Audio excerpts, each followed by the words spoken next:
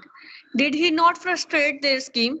For he sent against them flocks of birds that pelted them with stones of baked clay, leaving them like chewed up straw.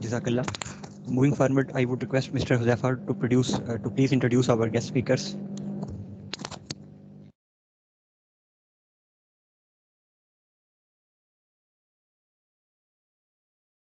Assalamu alaikum. Huzaifa bin Javed here, Joint Secretary, Pakistan Society of Plant Breeders and Geneticists.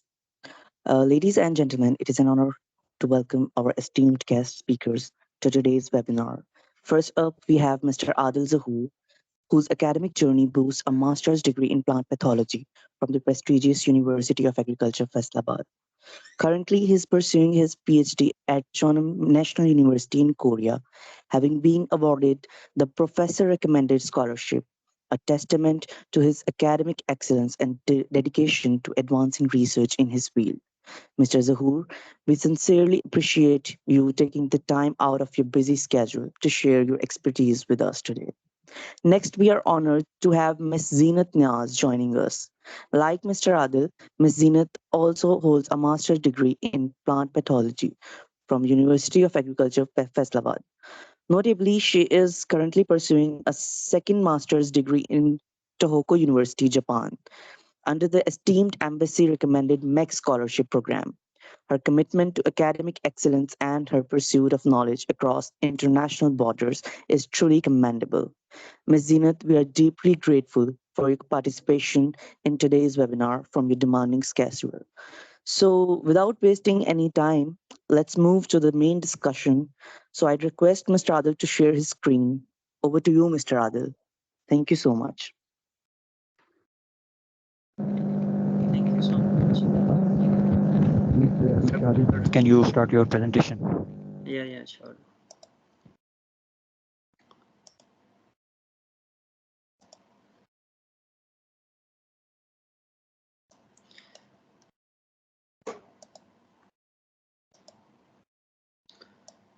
Ji Abdullah, can you see my screen now?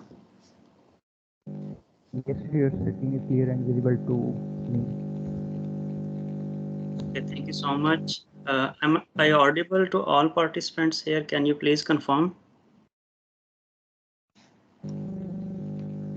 Okay, मैं थोड़ा सा ये बता दूं कि इन सबके पास mic की access नहीं है, दे कैन टाइप। और पहले हमारे पास 2 गेस्ट्स हैं, तो पहले एक गेस्ट अपनी प्रेजेंटेशन कवर करेंगे, फिर दूसरे जो गेस्ट स्पीकर हैं वो अपनी प्रेजेंटेशन कवर करेंगे। उतनी देर अपने जो क्वेश्चंस हैं वो होल्ड में रखें और अपने क्वेश्चन नोट करते जाएं।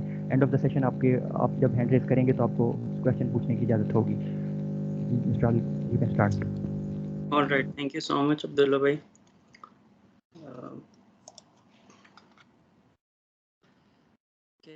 जैसे हुज़ैफा भाई ने ऑलरेडी मेरा इंट्रोडक्शन करवा दिया है, although I didn't deserve all that things that he has mention right now, but मेरा जो मास्टर्स है वो प्लांट पैथोलॉजी से है, यूनिवर्सिटी ऑफ एग्रीकल्चर फैसलाबाद से, और मेरे जो सुपरवाइज़र से वो अमजद अली साहब थे। प्लांट पैथोलॉजी में he is still serving there. और उसके बाद अभी मैं पीएचडी कर रहा हूँ चोनम नेशनल यूनिवर्सिटी से, जो कि एग्रीकल्चर रैंकिंग में अच्छी यूनिवर्सिटी कंसिडर की जाती है साउथ कोरिया में। तो आज का सेशन ये था कि हम कोरिया में अगर मास्टर्स या पीएचडी कैसे परसू कर सकते हैं ऑन द स्कॉलरशिप। सो सबसे पहले तो मैं ये डिस्कस करना चाहूँगा कि आप लोग कोरिया ही चूज़ क्यों करें बाकी कंट्रीज़ की निस्बत। अभी मैंने आपकी स्क्रीन को आपकी नज़र आ रहा होगा, कुछ पॉइंट्स मैंने रेज़ किए हैं जो कि पहले कोरिया में एग्जिस्ट नहीं करते थे, लेकिन लास्ट 5 ईयर्स से जो कोरिया का ट्रेंड है एजुकेशन को आगे लेके जाने के लिए और ख़ास तौर पे इंटरनेशनल स्टूडेंट्स को इनवाइट करने के लिए, वो बहुत ट्रेंडिंग में जा रहा है। और जो है उनकी गवर्नमेंट ने जो है वो कंसिडरेबल स्टेप्स जो हैं वो लिए हैं। जैसे आप देख सकते हैं कि कोरियन गवर्नमेंट ने 2027 तक 3 लाख स्टूडेंट्स जो है वो वर्ल्ड वाइड इन्वाइट करने की अभी वो कोशिश में है। रीज़न उसके पीछे क्या है कि उनके जो अपने स्टूडेंट्स हैं वो एजुकेशन में पार्टिसिपेट नहीं कर रहे, हायर डिग्रीज़ की तरफ बैचलर्स करते हैं, उसके बाद वो बिज़नेस की तरफ चले जाते हैं, तो जिसकी वजह से उनके जो लैब्स हैं वो रन नहीं हो पाती अच्छे से, जिसकी वजह से उनको स्टूडेंट्स की ज़रूरत पड़ती है। तो ये हम जैसे कंट्रीज़ के स्टूडेंट्स के लिए बहुत वंडरफुल अपॉर्चुनिटी होती है कि वो अपना मास्टर्स या पीएचडी कोरिया जैसे अच्छे कंट्री से कर सकें। इसी तरह स्टूडेंट्स बढ़ाने की वजह से उन्होंने जो वीज़ा के रूल्स एंड रेगुलेशंस हैं वो भी तकरीबन पिछले साल से बहुत ज़्यादा इजी कर दी हैं। अगर कुछ सेल्फ फंडिंग स्टूडेंट्स भी हैं तो उनके लिए भी ये चीज़ें जो है वो इजी कर दी हैं। उनकी जो बैंक स्टेटमेंट थी, इसी तरह उनकी जो लैंग्वेज रिक्वायरमेंट्स थी वो भी थोड़ा सा इजी कर दिए। इसी तरह जो उनके ग्रेजुएशन करने के बाद जो स्टूडेंट्स आते हैं उनके लिए उन्होंने एम्प्लॉयमेंट जो है वो बहुत ज़्यादा बढ़ा दी है। इसी तरह उनकी जो परमानेंट रेजिडेंस है उसके लिए भी जो सारा एक प्रोसीजर था वो आसान कर दिया। पहले यहाँ पर जो 6 साल आपको चाहिए होते थे आफ्टर ग्रेजुएशन, उसके बाद आप एलिजिबल होते थे, लेकिन अभी इन्होंने क्या कर दिया है, तकरीबन 3 साल कर दिए after graduation you can be eligible for the permanent residence. इसी तरह और भी काफ़ी इन्होंने जो है वो बेनिफिट्स इंट्रोड्यूस करवाए हैं इंटरनेशनल स्टूडेंट्स के लिए। अगर आपने डिटेल में पढ़ने हो तो ये मैंने प्रेजेंटेशन में लिंक दे दिया है, आप यहाँ पर विजिट कर सकते हैं। इसके बाद जो है कोरिया में जो रिसर्च क्वालिटी है वो बहुत अच्छी जा रही है। यहाँ पर आप देख सकते हैं जो जीडीपीए के हिसाब से हर कंट्री का जीडीपीए जो है वो अलग अलग है। तो जीडीपीए के हिसाब से जो कोरिया शेयर कर रहा है रिसर्च में वो दुनिया के टॉप कंट्रीज में से एक है, पहले नंबर पर जा रहा है। आप कंपेयर कर सकते हैं कि 4.8% जो है वो कोरिया सिर्फ रिसर्च के ऊपर जो है वो लगा रहा है। और ये आप लेफ़्ट साइड पे जो है, क्योंकि हमारा सेशन जो था वो पीवीजी ने मैनेज करवाया था, तो इसलिए मैंने वही कंपनीज उनकी इनलिस्ट की हैं जो बायोटेक्नोलॉजी और बायो बेस्ड प्रोडक्ट्स बना रही हैं। इतने नंबर ऑफ कंपनीज हैं जो यहाँ पर सर्व कर रही हैं। So after graduation you can work in this kind of companies and serve there.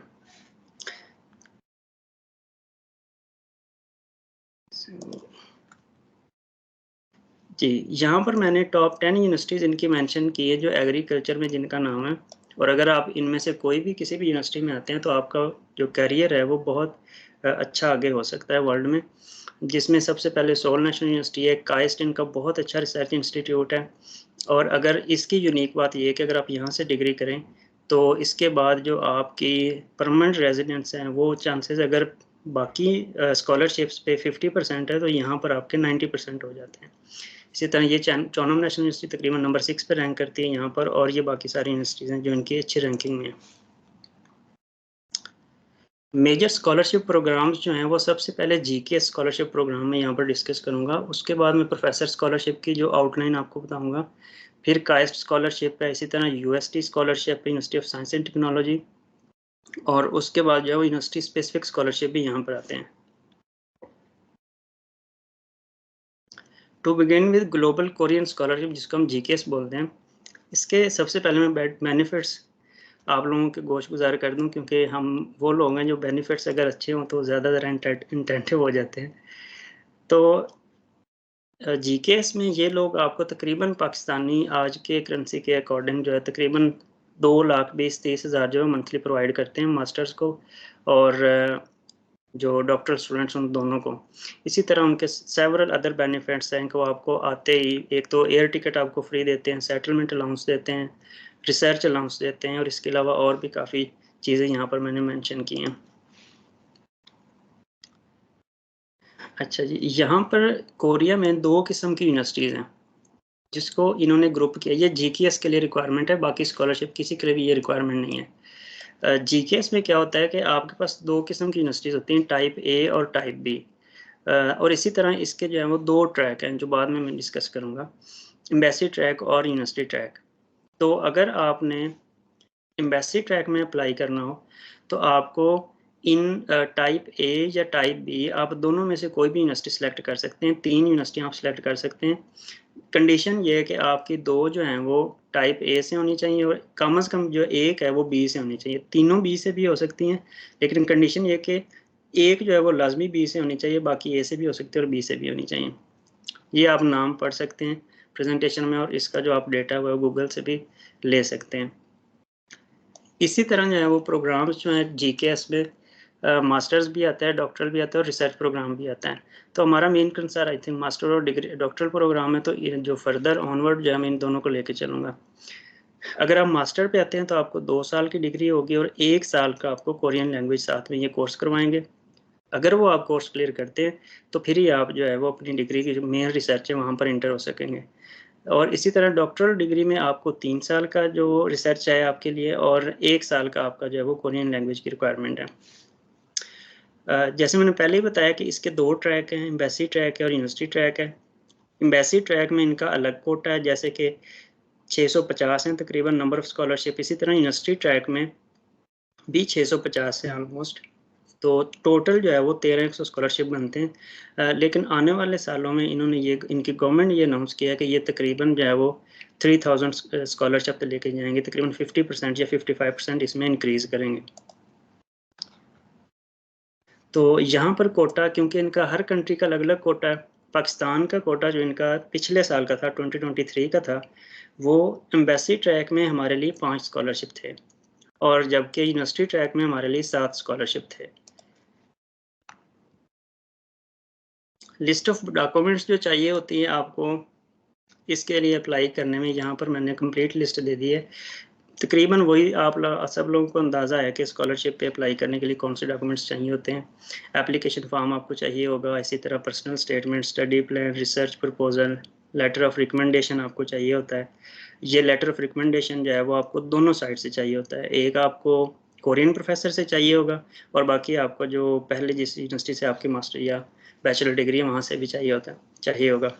और इसके अलावा जो है आपकी जो पर्सनल मेडिकल असेसमेंट, मेडिकल जिसको हम बोलते हैं, वो भी चाहिए होगा, और बाकी डिग्रीज वगैरह सारी चाहिए होंगी, मास्टर्स की, बैचलर्स की, और जो आपका जो प्रूफ ऑफ सिटीजनशिप है, आई मीन टू से कि जो आपका फैमिली रजिस्ट्रेशन सर्टिफिकेट इसमें आ जाता है, और जो है वो आईडी कार्ड भी इसमें आ जाता है। तो ये सारी चीज़ें आपको चाहिए होंगी। अगर आप एम्बेसी ट्रैक पे अप्लाई करते हैं तो आपको एक सेट ओरिजिनल डॉक्यूमेंट्स का तैयार करना होगा। यहाँ पर ओरिजिनल का मतलब ये नहीं है कि आपकी जो ओरिजिनल डिग्रीज होती हैं वो नहीं है। यहाँ पर क्या है कि आप उनकी कलर्ड कॉपीज़ भी ले सकते हैं, जो आपकी सारे जो एकेडमिक डॉक्यूमेंट्स हैं, और उसके अलावा 3 जो है वो उनकी आप फ़ोटो कापीज़ बना सकते हैं। जबकि यूनिवर्सिटी ट्रैक में आपको जस्ट 1 कॉपी चाहिए, चाहे आप कलर्ड कॉपी ले लें, और कलर्ड ले लें, और जो उनकी एम्बेसी है पाकिस्तान के अंदर उससे आपको अटेस्ट करवाने पड़ेंगे, जिसको एपोस्टाइल डॉक्यूमेंट्स बोलते हैं। तो ये दोनों जो है आपको पहले जो अटेस्टेड कॉपीज होगी वही ये ओरिजिनल आपको जो है ना वो कंसीडर करेंगे। ठीक है, तो आगे है स्कॉलरशिप का प्रोसीजर है। काफ़ी कॉम्पिटिटिव स्कॉलरशिप है ये वाला, नंबर ऑफ स्कॉलरशिप्स कंपैरेटिवली कम है। तो एम्बेसी ट्रेड में क्या होता है कि आप सबसे पहले जो पाकिस्तान की एम्बेसी इस्लामाबाद में है वहाँ वो अनाउंस करती हैं, तो वहाँ पर आप अपने डॉक्यूमेंट्स भेजते हो। उन हमारे जो पाकिस्तानी एम्बेसी है कोरिया में, कोरिया की जो है वहाँ पर वो उनकी जो वेबसाइट है वहाँ पर कंप्लीट प्रोसीजर वो अनाउंस कर देते हैं, वहाँ से आप इनकी फाइल्स डाउनलोड कर सकते हैं और जो सारा वो गाइडलाइंस वो देते हैं। जो मैंने ऊपर वाले डॉक्यूमेंट्स मेंशन किए वो सारे आपने कंप्लीट करके तो एम्बेसी को सेंड कर देने थे। एम्बेसी आपकी फर्स्ट राउंड की जो है वो रिक्रूटमेंट करती हैं। उसके बाद इनकी ऑर्गेनाइजेशन है NIIED। ये जो है एम्बेसी जब रिक्रूटमेंट करती है वो रिकमेंड करती है सिलेक्ट करके इस ऑर्गेनाइजेशन को। ये फिर ऑर्गेनाइजेशन क्या करती है, ये सेकंड राउंड ऑफ सिलेक्शन करती हैं। अगर आप यहाँ से भी सिलेक्ट होते हैं तो फिर एम्बेसी ट्रैक उस यूनिवर्सिटी को डॉक्यूमेंट्स भेजती है जहाँ पर फिर आपने सेकंड राउंड जब आपका सिलेक्शन हो जाती है तो फिर आपको किसी यूनिवर्सिटी के प्रोफेसर के साथ जो है वो कांटेक्ट करना पड़ता है। आप बताते हैं कि मेरी जो है वो GK स्कॉलरशिप में सिलेक्शन होगी तो काइंडली मुझे सुपरवाइज करें। अगर वो सुपरवाइजर भी आपको सिलेक्ट करता है तो फिर जो थर्ड राउंड ऑफ सिलेक्शन है वो यूनिवर्सिटी के अंदर जाकर होती है और फिर आपका फाइनल रिजल्ट हो जाता है। जबकि यूनिवर्सिटी ट्रैक में क्या होता है कि फर्स्ट राउंड यूनिवर्सिटी सिलेक्ट करती है आपको, जिसमें प्रोफेसर की रिकमेंडेशन बहुत बड़ा जो है वो फैक्टर होती है और वो रिकमेंड करता है तो आपको स्कॉलरशिप मिलता है। उसके बाद जो है वो NIAD इसी तरह वो सेम को जैसे पहले में था वो आपको जो है वो असेसमेंट करती है और फिर जो है वो अगर वो आपको सिलेक्ट कर ले तो फिर आपका स्कॉलरशिप लग जाता है। मीन यूनिवर्सिटी ट्रैक में जस्ट 2 स्टेप हैं और एम्बेसी ट्रैक में 3 स्टेप हैं। टाइमलाइन है फरवरी में तकरीबन, अब तो ये टाइम आई थिंक सो गुजर गया होगा। मास्टर और PhD के लिए फरवरी एंड तक इनका टाइम होता है। तो फरवरी से मार्च तक इनकी जो फर्स्ट राउंड ऑफ सिलेक्शन होती है एम्बेसी में, जबकि यूनिवर्सिटी ट्रैक में मे भी थोड़ा बहुत अभी टाइम हो, 20 दिन शायद हो। तो फरवरी से मार्च तक जो है इनकी जो अनाउंसमेंट होती है और आप प्रोफेसर से, लेकिन अभी बहुत मुश्किल है।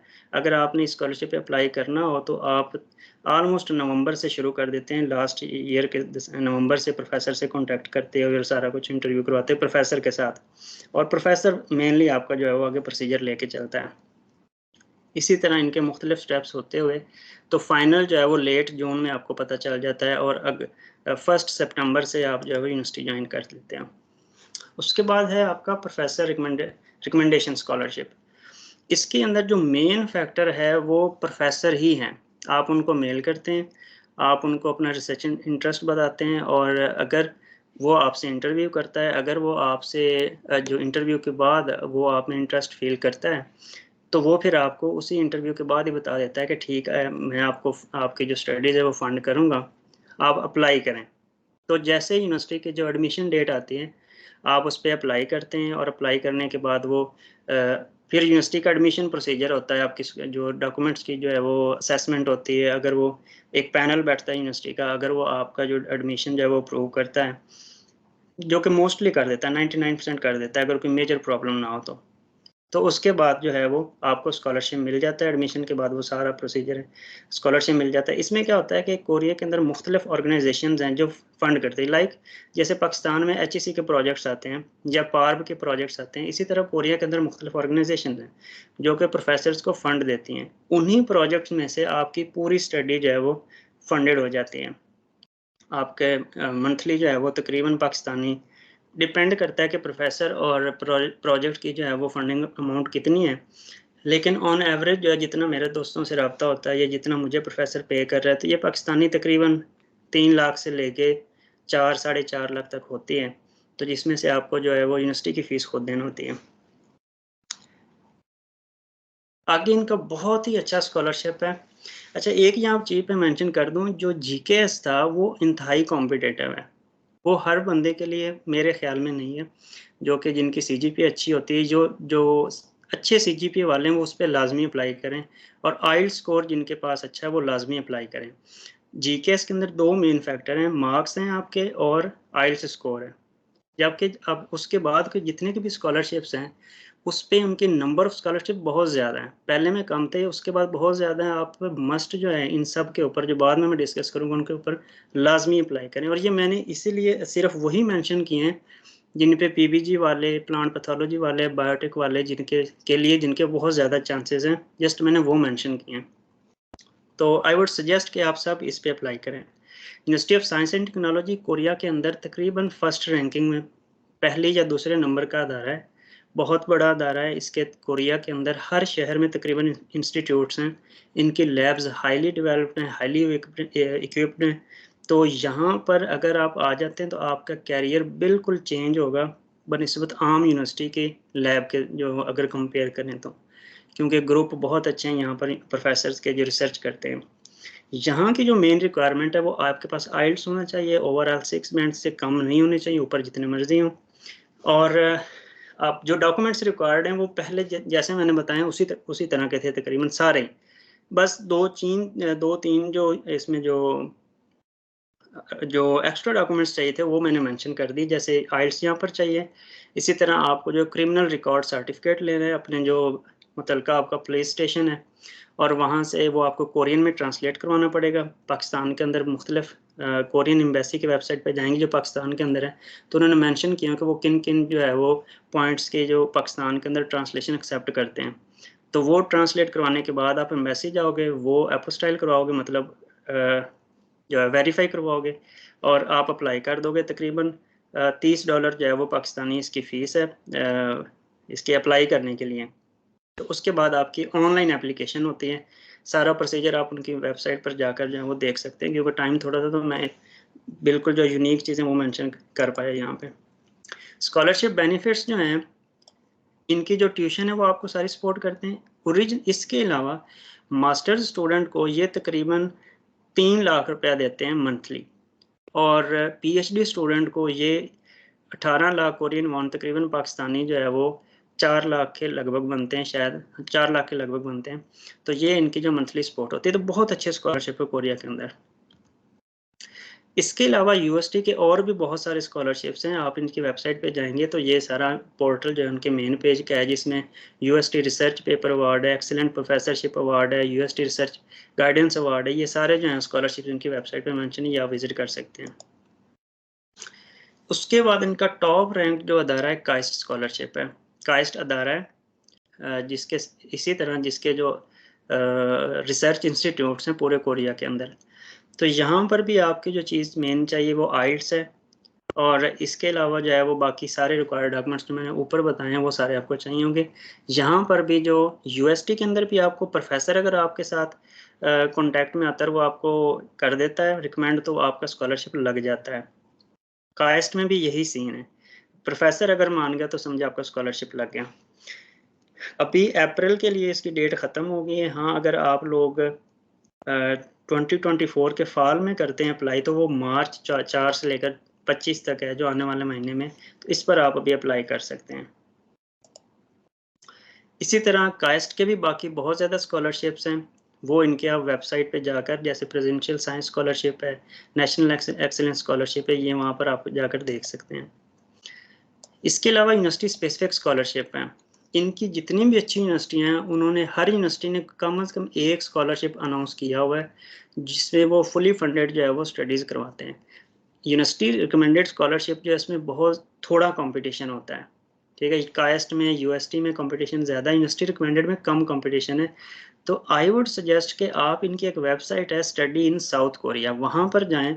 इस वक्त भी जब आप स्कॉलरशिप का फ़िल्टर लगाकर आप सर्च करेंगे ना, तो इस वक्त जो यूनिवर्सिटियाँ वो स्कॉलरशिप प्रोवाइड कर रही हैं, तो आपके पास वो स्कॉलरशिप की लिस्ट आ जाएगी, आप उन पर लाजमी अप्लाई करें।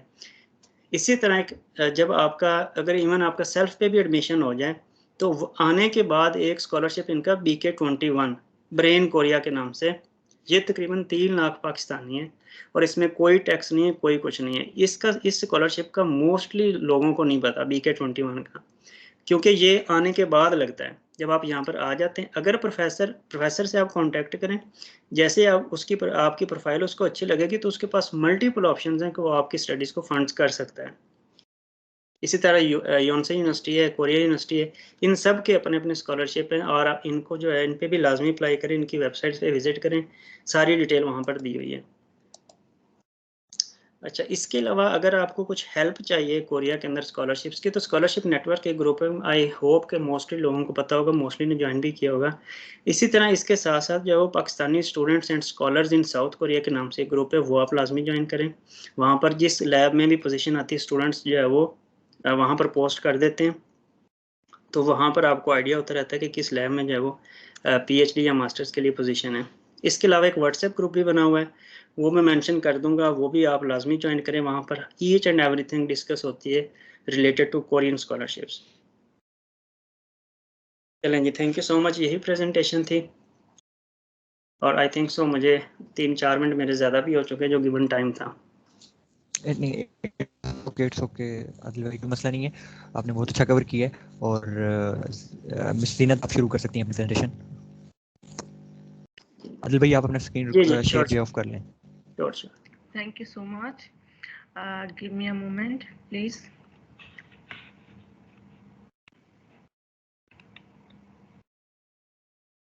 Don't worry about data and link और डाटा वगैरह चीज़ें आपको ग्रुप में प्रोवाइड कर दी जाएंगी। अभी सिर्फ आप प्रेजेंटेशन पे गौर करें और क्वेश्चंस को नोट डाउन करें।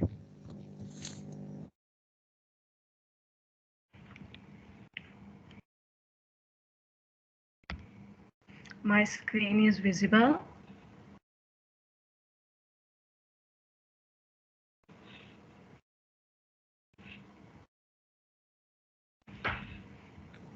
नहीं, अभी आपकी ना स्लाइड विजिबल जी, अब विजिबल है। Okay. Hello everyone, I am Zeenat Niaz. Today I will talk about the educational opportunities in Japan. So पहले मैं ये बताती चलूँ कि back in Pakistan I did my masters from the plant pathology laboratory and Dr. Amjad Ali was my supervisor. So first of all let's see कि हमें Japan को ही क्यों सिलेक्ट करना चाहिए। इसके मल्टीपल रीजंस हैं। सबसे पहली रीज़न कि ये इस एकेडमिक एक्सीलेंस, जापान एजुकेशन के हिसाब से चाइना और अमेरिका से compete कर रहा है, जो कि इस चीज़ की इंडिकेशन है कि आए दिन जो है एजुकेशन में जापान बहुत आगे जा रहा है।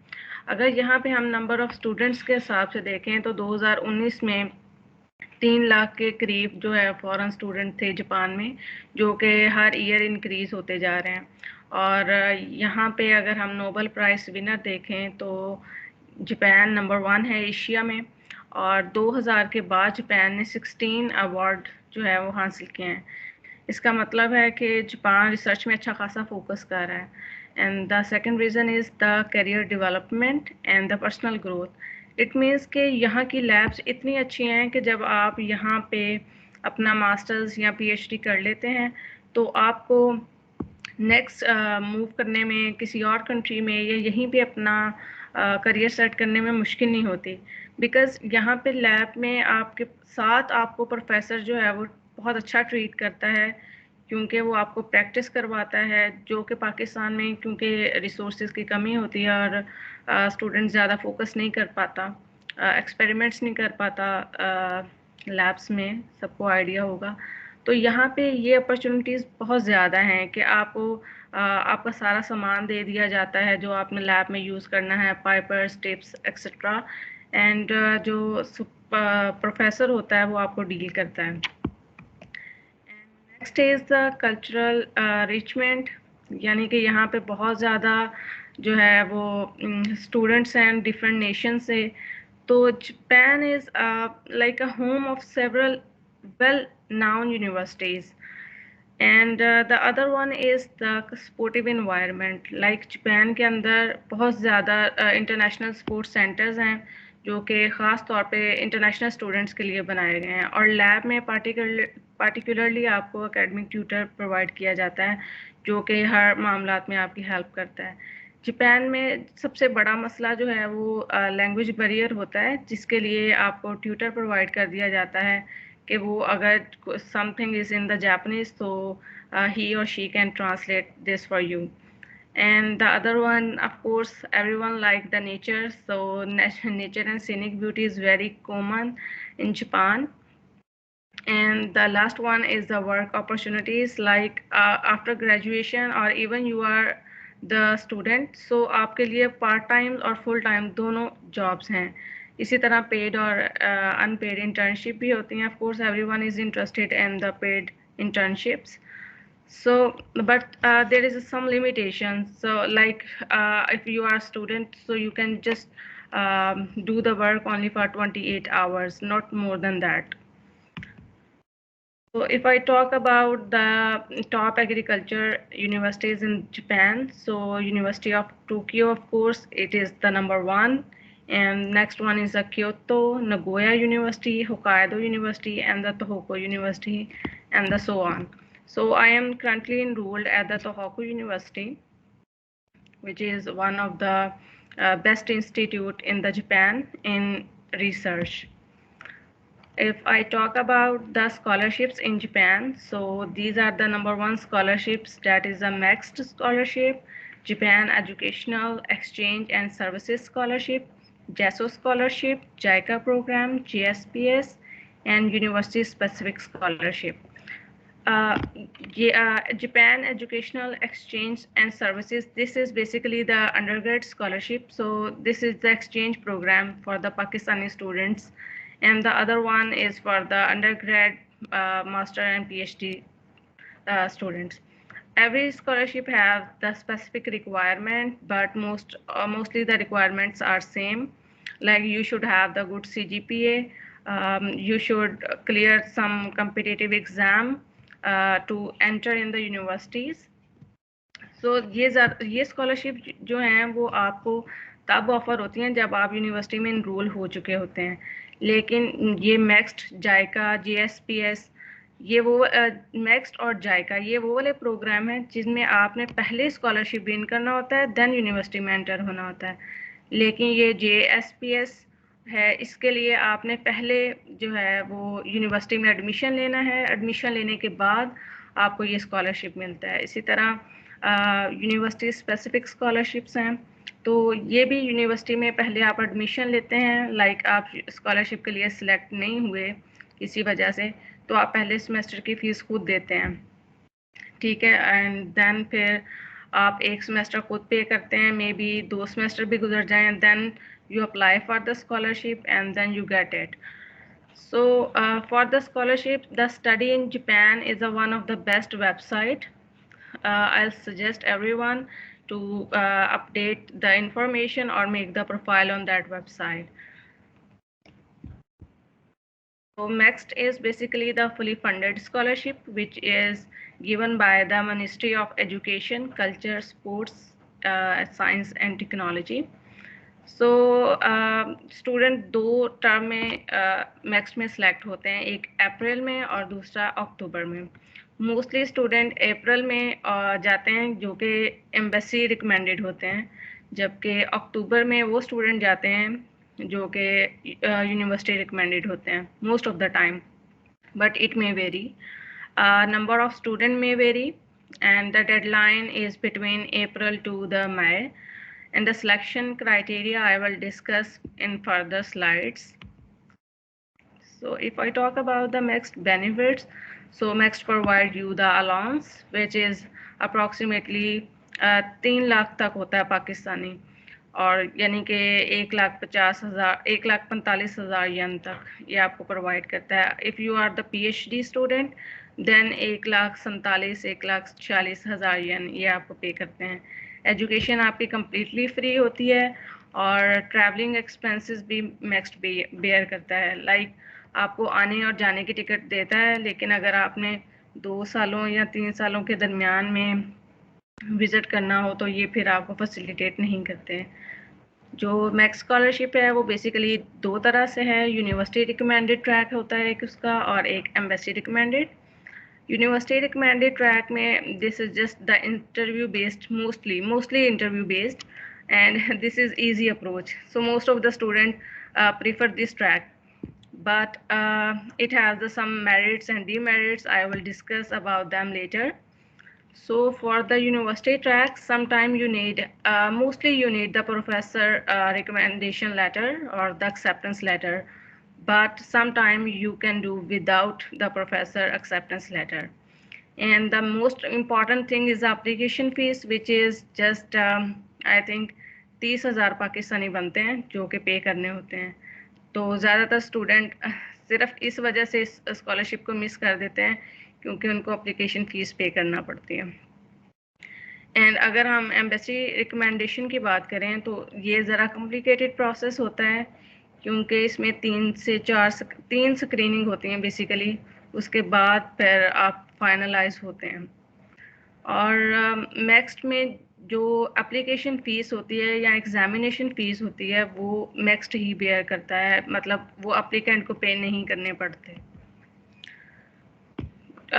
As you know that the documents is same everywhere for every scholarship, like you have to submit the application form, mark sheet form, research form, a research plan, and so on.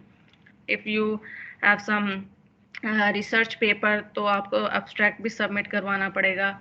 और इसी तरह अगर आप काम कर रहे हैं किसी कंपनी में तो उस केस में आपको रिकमेंडेशन लेना होगा अपने एम्प्लॉयर से.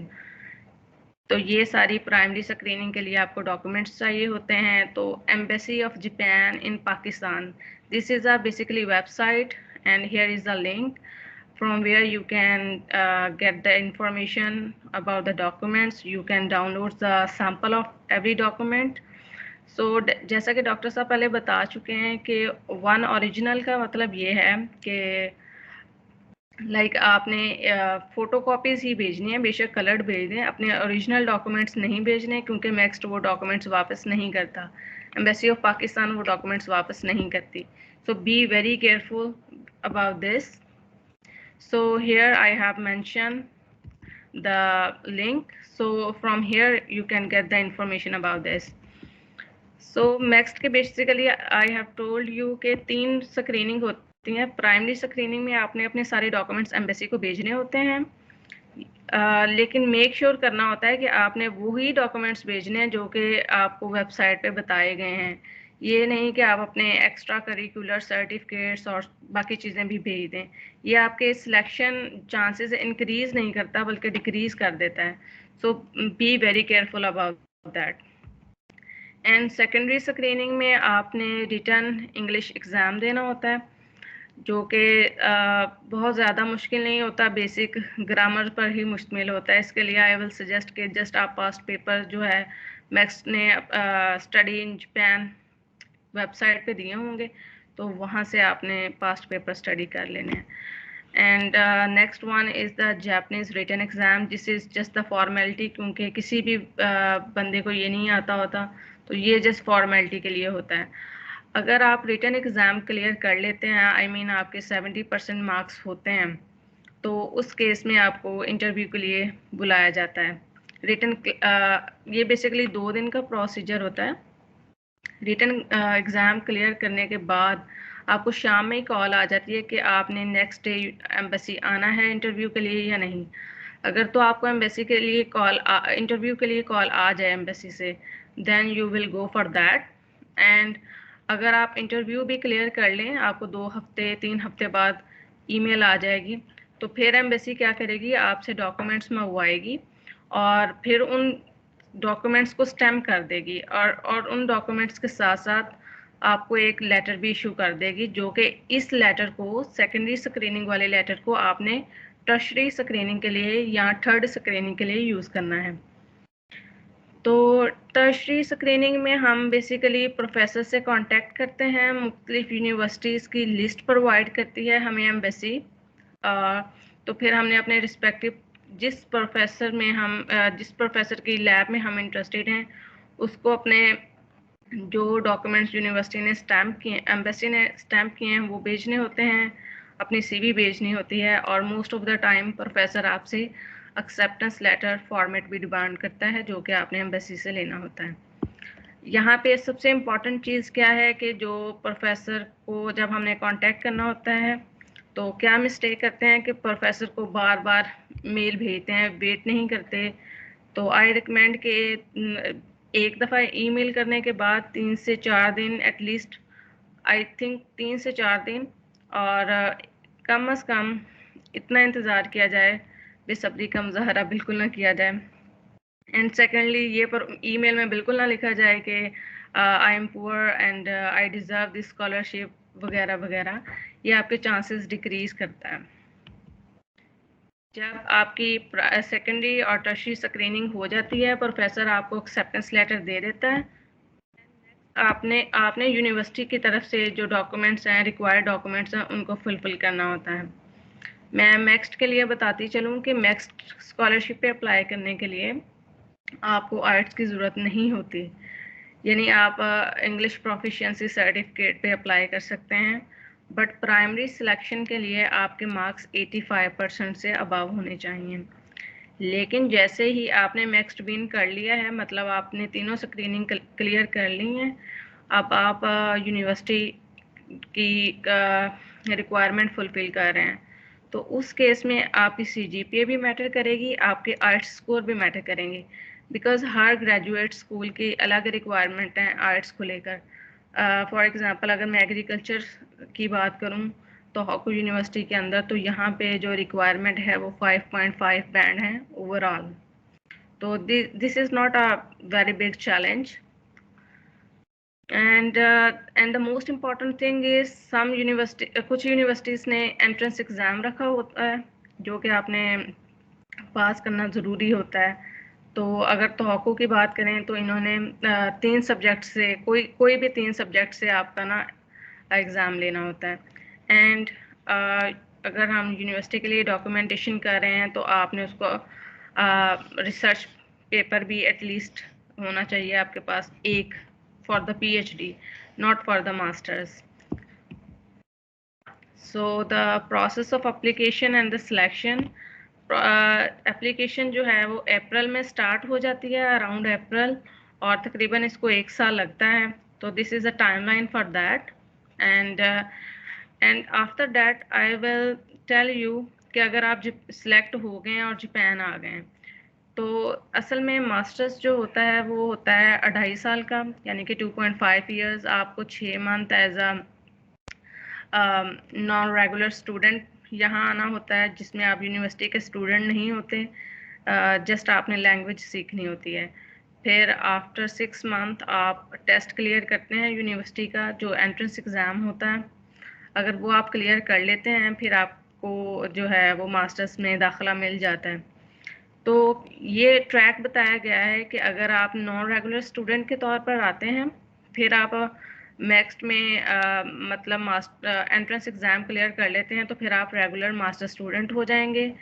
तो फिर मास्टर स्टूडेंट के लिए अगर आप मास्टर्स भी कंप्लीट कर लेते हैं और नेक्स्ट स्कॉलरशिप को ही एक्सटेंड करना चाहते हैं, तो आप फर्दर PhD में भी जा सकते हैं, and then it will completed. And the next one is कि आप जस्ट नॉन रेगुलर से मास्टर्स में जाएं एंड देन कंप्लीट कर लें। ठीक है, जहाँ पे डबल एरो है इसका मतलब है आपको बार बार अपना नेक्स्ट स्कॉलरशिप लाजमी एक्सटेंड करवाना होगा, अदरवाइज आपको खुद अपने चार्जेस यूनिवर्सिटी की फ़ीस वगैरह खुद बियर करनी होगी।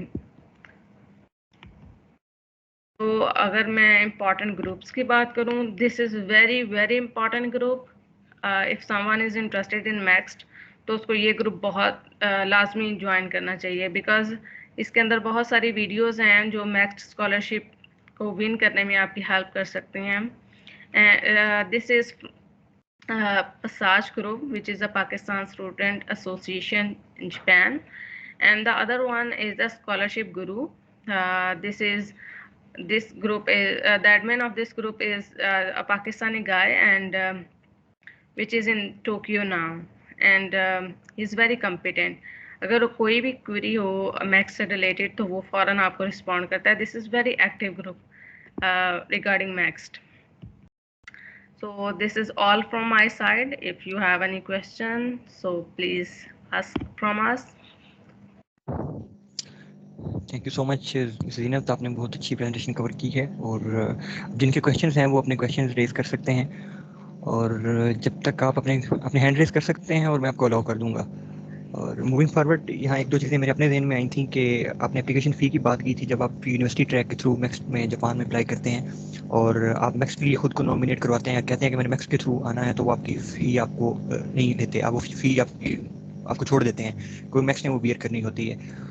और एक चीज़ ये भी कि ये जो 6 मंथ का इन्होंने आपको बताया है कि 6 मंथ का नॉन रेगुलर स्टूडेंट्स आपको वहाँ पे रहना पड़ता है, वो यूनिवर्सिटी ट्रैक में वो प्रोफेसर पे डिपेंडेंट होता है।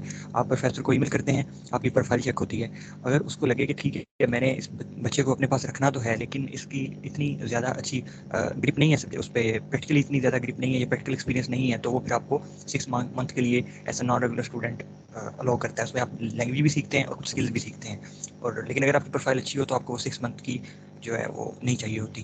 तो फर्दर जीनत आप कंफर्म कर देंगे कि university track sorry embassy track में 6 मंथ्स वाला प्रोसीजर भी है? जी जी बिल्कुल, एम्बेसी ट्रैक और यूनिवर्सिटी ट्रैक दोनों में ही ये प्रोसीजर है। असल में एम्बेसी ट्रैक में ये है कि आपने जब 6 मंथ के लिए as a non regular student यहाँ आना होता है तो आप बेसिकली 2 चीज़ों पे फोकस कर रहे होते हैं, एक लैंग्वेज पर और दूसरा एंट्रेंस एग्ज़ाम पर। अगर आपकी लैब में लैब प्रोसीजर्स में ग्रिप अच्छी भी हो तो भी आपको इतना टाइम चाहिए होता है एंट्रेंस एग्ज़ाम रेडी करने के लिए, उसके लिए तैयार होने के लिए। सो ये जो 6 मंथ हैं बेसिकली ये मैक्स आपको इसलिए प्रोवाइड करता है कि आप टेस्ट भी प्रिपेयर कर सकें और लैंग्वेज यानी कि बेसिक इंफॉर्मेशन भी आपको हो लैंग्वेज से रिलेटेड। जबकि एम्बेसी यूनिवर्सिटी ट्रैक में भी यही प्रोसीजर है, बट ये कि सम टाइम आपका प्रोफेसर आपको कह देता है कि you don't need to worry about the language, तो उस केस में आपको लैंग्वेज पे नहीं सिर्फ एंट्रेंस एग्जाम पे फोकस करना होता है। I think so, I am sorry for disturbance. Abdullah भाई, ये यूनिवर्सिटी पे भी डिपेंड करता है। जो इनकी टॉप नॉच की यूनिवर्सिटीज़ है ना, उनमें क्या है कि वहाँ पर इंट्रेंस एग्ज़ाम भी मस्ट है, तो जिसकी वजह से जहाँ पर भी इंट्रेंस एग्ज़ाम मस्ट है ना, वहाँ पर आपको नॉन रेगुलर स्टूडेंट के तौर पर टाइम स्पेंड करना होगा। कुछ यूनिवर्सिटीज़ जो इतने अच्छे मतलब उसके जो रिसर्च या फिर रैंकिंग में इतनी अच्छी नहीं है, तो वहाँ पर शायद वहाँ पर जो है वो आपको 6 महीने पहले गुजारने की ज़रूरत नहीं है, आप डायरेक्टली वहाँ पर जो है वो as a regular student join कर सकते हो। ओके, ये वाकई एक पॉइंट हो सकता है कि यूनिवर्सिटी के बेस पे ये क्राइटेरिया हो सकता है। जी हमजा भाई, आपका माइक ऑन है, आप क्वेश्चन करें अनम्यूट करके अपने आप को।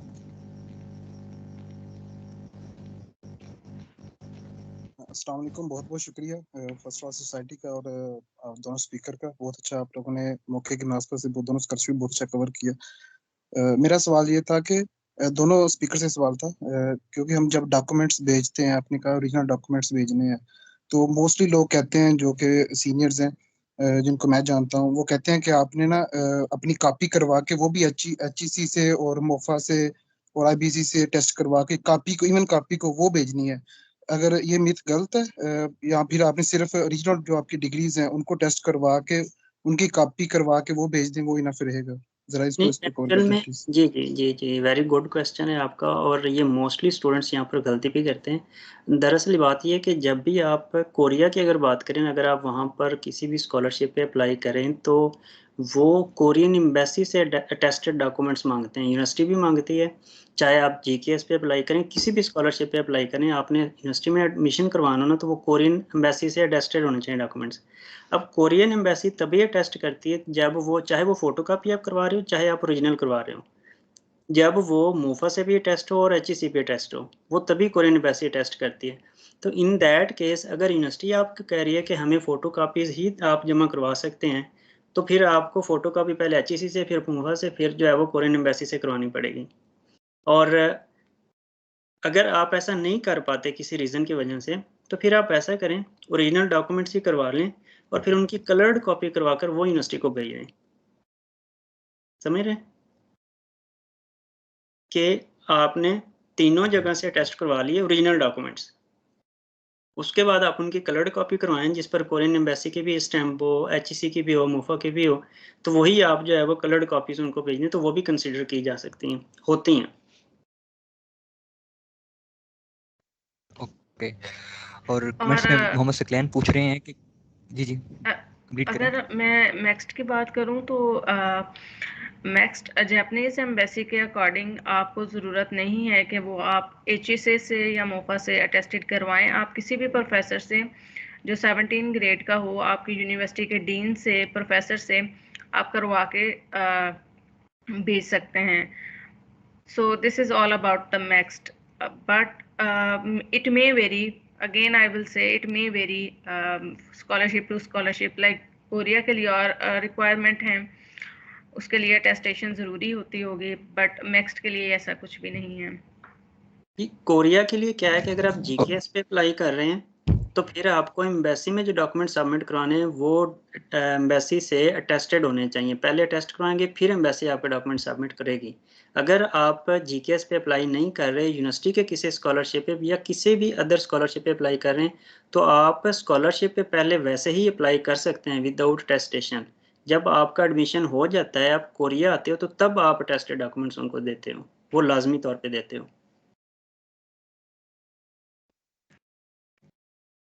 ओके, कमेंट्स में क्वेश्चन है कि क्या हमें यूनिवर्सिटी में अप्लाई करने से पहले या प्रोफेसर की एक्सेप्टेंस लेने से पहले एप्लीकेशन फ़ी जमा करवानी होती है यूनिवर्सिटी ट्रैक में?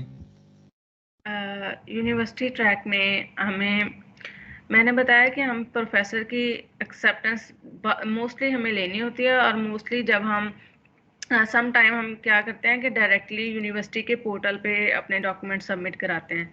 तो इस केस में आपको पहले फ़ीस सबमिट ही करवानी होती है. आपकी एप्लीकेशन तभी प्रोसीड होती है जब आप पूरी फ़ीस सबमिट कराते हैं, फिर आपकी फ़ीस की वेरिफिकेशन होती है, एंड देन फिर आपकी एप्लीकेशन स्टेटस जो है वो कंप्लीट होता है.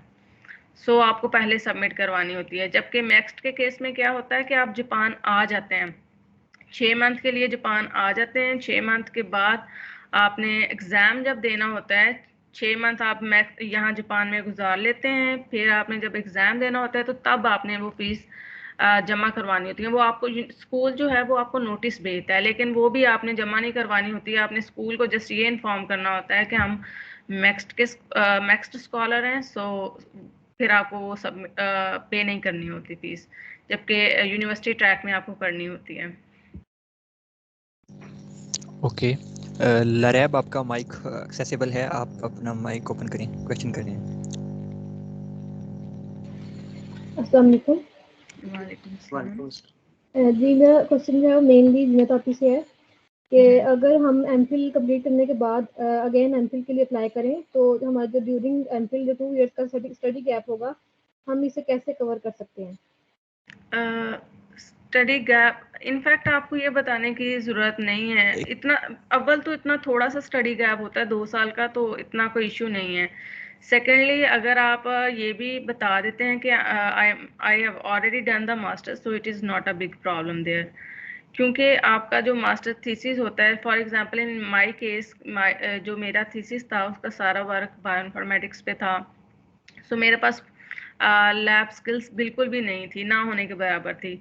तो जब मेरे प्रोफेसर ने मुझसे क्वेश्चन किया था तो आई सिंपली टोल्ड हिम कि this was basically reason, that is why I am applying for the second masters.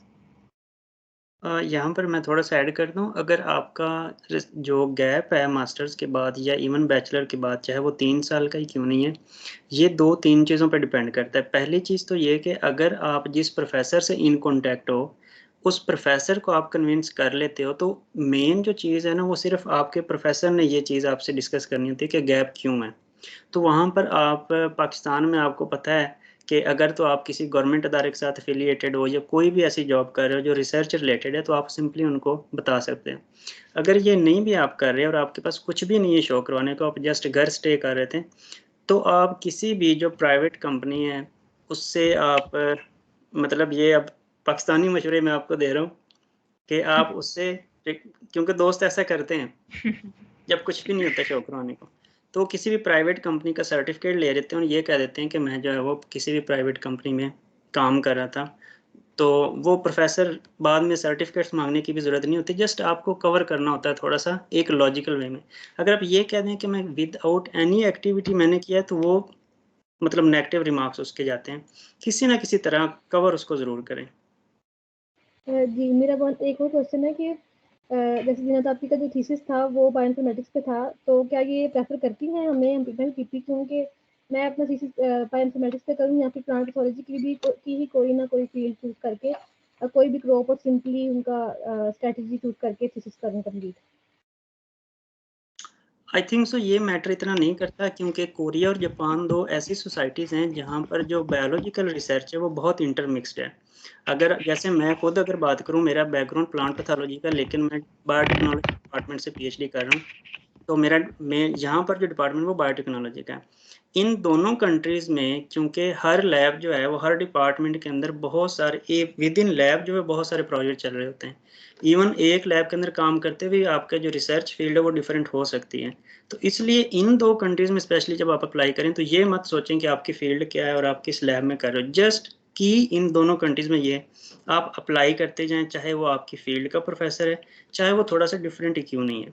ठीक है, तो जिस बंदे को जिस वक्त स्टूडेंट की ज़रूरत होगी ना, चाहे वो डिफरेंट आपकी फील्ड क्यों नहीं, वो आपसे ज़रूर कांटेक्ट करेगा।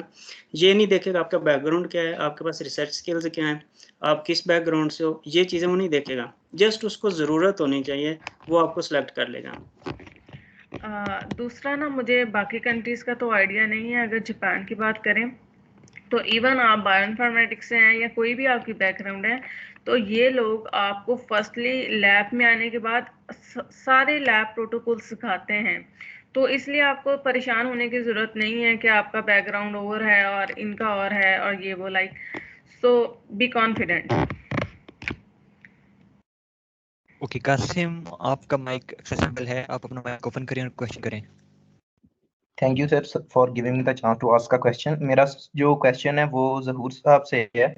सर एक्चुअली मेरे पास एक्सेप्टेंस है सियोल टेक यूनिवर्सिटी की। जो डिपार्टमेंट है वो बेसिकली फाइन केमिस्ट्री है, लेकिन प्रोफेसर मेरी डोमेन में रिसर्च कर रहा है। तो प्रोफेसर ने मुझे स्ट्रेट फॉरवर्डली ईमेल पे बताया था कि इस यूनिवर्सिटी के लिए आपको आइट्स की जरूरत नहीं है यूनिवर्सिटी अप्लाई करने के लिए। तो उसने मुझे कहा है बेसिकली कि आपने JKS के लिए अप्लाई करना है स्कॉलरशिप के लिए। मेरे पास अपनी करंट फंडिंग नहीं है और मैं आपको यानी कि इंडोर्स कर दूंगा, रिकमेंड कर दूंगा आपको कि यस कि आप मेरी तरफ से स्कॉलरशिप में हो। तो मैंने लेकिन सुना कि वीजा के लिए साउथ कोरिया के वीजा के लिए आइट्स की जो रिक्वायरमेंट है वो मैंडेटरी है। तो अगर यूनिवर्सिटी आइट्स रिक्वायर नहीं करती तो एक मुझे कंफर्म करते हैं कि क्या एम्बेसी के लिए वाकई आइट्स रिक्वायरमेंट है, और अगर मेरे पास प्रोफेसर की एक्सेप्टेंस है तो वो मैं JKS क्रैक कर लूंगा, क्योंकि मेरी प्रोफाइल अच्छी है, मेरे 3-4 रिसर्च पेपर हैं, 2-3 रिव्यू आर्टिकल्स हैं, बाकी भी GPA मेरी 3.6 है। तो इस तरह ये मुझे काइंडली थोड़ा सा गाइड कर। जी ज़रूर। सबसे पहली बात तो ये है कि अगर प्रोफेसर आपको रिकमेंड कर रहा है तो आप लाजमी अप्लाई करें, और आपके जो जिस यूनिवर्सिटी का आपने नाम बताया वो यूनिवर्सिटी बहुत अच्छी है कोरिया में, और यहाँ पर जो GKS की रिकमेंडेशन जो है वो प्रोफेसर पे बहुत ज़्यादा हाईली डिपेंडेंट है। अगर प्रोफेसर अच्छा हो, उसकी जो रेपो अच्छी हो और यूनिवर्सिटी की जो है वो रेपुटेशन अच्छी हो, तो उसके स्टूडेंट्स को लाजमी वो स्कॉलरशिप प्रोवाइड कर देती है जिनका ऑर्गेनाइजेशन है। इसी तरह जो आइल्स की अगर बात करें तो पिछले 3 सालों से कोरिया ने जो पाकिस्तानी लोगों ने, मतलब एक कोरिया में तकरीबन 2020 में एक बहुत बड़ा इशू बना था पाकिस्तानी स्टूडेंट्स का, फेक डॉक्यूमेंट्स का। तो उसके बाद से लेकर पहले इतना मैटर नहीं करता था, लेकिन अब एम्बेसी जो है वो लाजमी आइल्स रिक्वायर करती है, लाजमी 5.5 उनकी है वो रिक्वायरमेंट है। पिछले 3 सालों का ये मैं आपको एक्सपीरियंस बता रहा हूँ, क्योंकि हम लोग ग्रुप में अटैच हैं, जो हमारा व्हाट्सएप का ग्रुप है, तो वहाँ पर जितने भी स्टूडेंट्स ने विदाउट वीज़ा आइल्स अप्लाई किया उनका वीज़ा रिजेक्ट हुआ है। उनकी वेबसाइट पे नहीं लिखा हुआ कि आइल्स रिक्वायर है या नहीं है, लेकिन जिसने भी आइल्स नहीं जमा करवाया उसका वीज़ा रिजेक्ट हुआ है। तो आई वुड हाईली रिकमेंड कि आप आइल्स लाजमी जाएँ। अगर आपने इतनी स्ट्रगल की है तो प्लीज़ 1 महीने की स्ट्रगल से आप आइल्स दें। स्कोर चाहे थोड़ा ही क्यों नहीं है, वो उनके लिए प्रॉब्लम नहीं है। जस्ट उनको एक फॉर्मेलिटी एम्बेसी को चाहिए, वो आप लाजमी इसमें अपीयर और उसमें जमा करवाएं, नहीं तो आपके 99% वीज़ा जो है वो रिजेक्शन के चांसेस होंगे। सर ओके, प्रोफेसर बहुत ने मेरा शुक्रिया। एक्चुअली इंटरव्यू तो जी जी एक सेकंड, प्रोफेसर ने एक्चुअली मेरा इंटरव्यू नहीं लिया, उसने मुझे स्ट्रेट फॉरवर्ड एक्सेप्टेंस दी है। तो जी मैंने यानी कि उसको यानी कि थोड़ा सा इम्प्रेस करने के लिए मैंने I make him to take my interview, कि वो मेरा इंटरव्यू दे। तो मेरा नेक्स्ट वीक जो है वो इंटरव्यू है। तो मैं अभी तक उसके आर्टिकल्स वगैरह पढ़ रहा हूँ। तो मैं ये चाह रहा हूँ कि उसको इम्प्रेस कर दूँ कि वो यानी कि मेरा चांसेस वो मैक्सिमम हो जाए। तो उससे यानी कि इंटरव्यू देने से फायदा मुझे होगा या नहीं होगा, ये मुझे काइंडली बताएं। जी ज़रूर फ़ायदा होगा। ये मतलब आप प्रोफेसर के साथ अगर इंगेज कर रहे हैं किसी न किसी वे में, तो आप प्रोफेसर के साथ अपना जो ट्रस्ट है वो डेवलप कर रहे हैं। और अगर कल आपको कहीं न कहीं प्रोफेसर आपको ज़रूरत पड़ती है कि प्रोफेसर आपके लिए जो है आउट ऑफ द बॉक्स जाकर आपको रिकमेंड करे, तो वो आपको करेगा। सेम अगर आपका वीज़ा एक यहाँ पर आपको इम्पोर्टेंट बात बता दूँ, अगर आपका वीज़ा रिजेक्ट भी होता है, अगर बिलफर्ज़ आप आइल्स नहीं भी देते, वीज़ा रिजेक्ट हो जाता है, अल्लाह ना करे, तो आप अपने प्रोफेसर को लिखें, प्रोफेसर एम्बेसी को ईमेल लिखें। तो बहुत सारे स्टूडेंट्स जिन्होंने जिस प्रोफेसर ने एम्बेसी को लिखा कि ये बच्चा मुझे चाहिए, इसकी प्रोफाइल अच्छी है, ये मुझे रिसर्च में चाहिए, तो वो एम्बेसी फिर जो है वो जब आप रीसबमिशन करवाते हैं, अपनी एप्लीकेशन रिव्यू जमा करवाते हैं, तो वो अप्रूव कर देती हैं। तो इन दैट सेंस आपका प्रोफेसर ये चीज़ें हेल्प करेगा अगर आपके साथ अच्छी उसकी एंगेजमेंट हो जाती है। अल्लाह ना करे जीकेएस का आपको स्कॉलरशिप नहीं भी लगता, तो वो और भी काफ़ी स्कॉलरशिप हैं, यूनिवर्सिटी स्पेसिफिक हैं, बीके है, तो वो आपको वो दे देगा। क्योंकि जीकेएस जो है वो हाईली फंडेड है और जीकेएस की तरफ से प्रोफेसर्स को भी फंड्स मिलते हैं, तो इसलिए वो पहली प्रायोरिटी यही कहते हैं स्टूडेंट्स को, आप इस पे अप्लाई करें। जिन स्टूडेंट्स को नहीं भी होता, तो वो किसी और स्कॉलरशिप में उनको एडजस्ट कर लेते हैं। Thank you sir, thank you. Welcome. Question पूछें।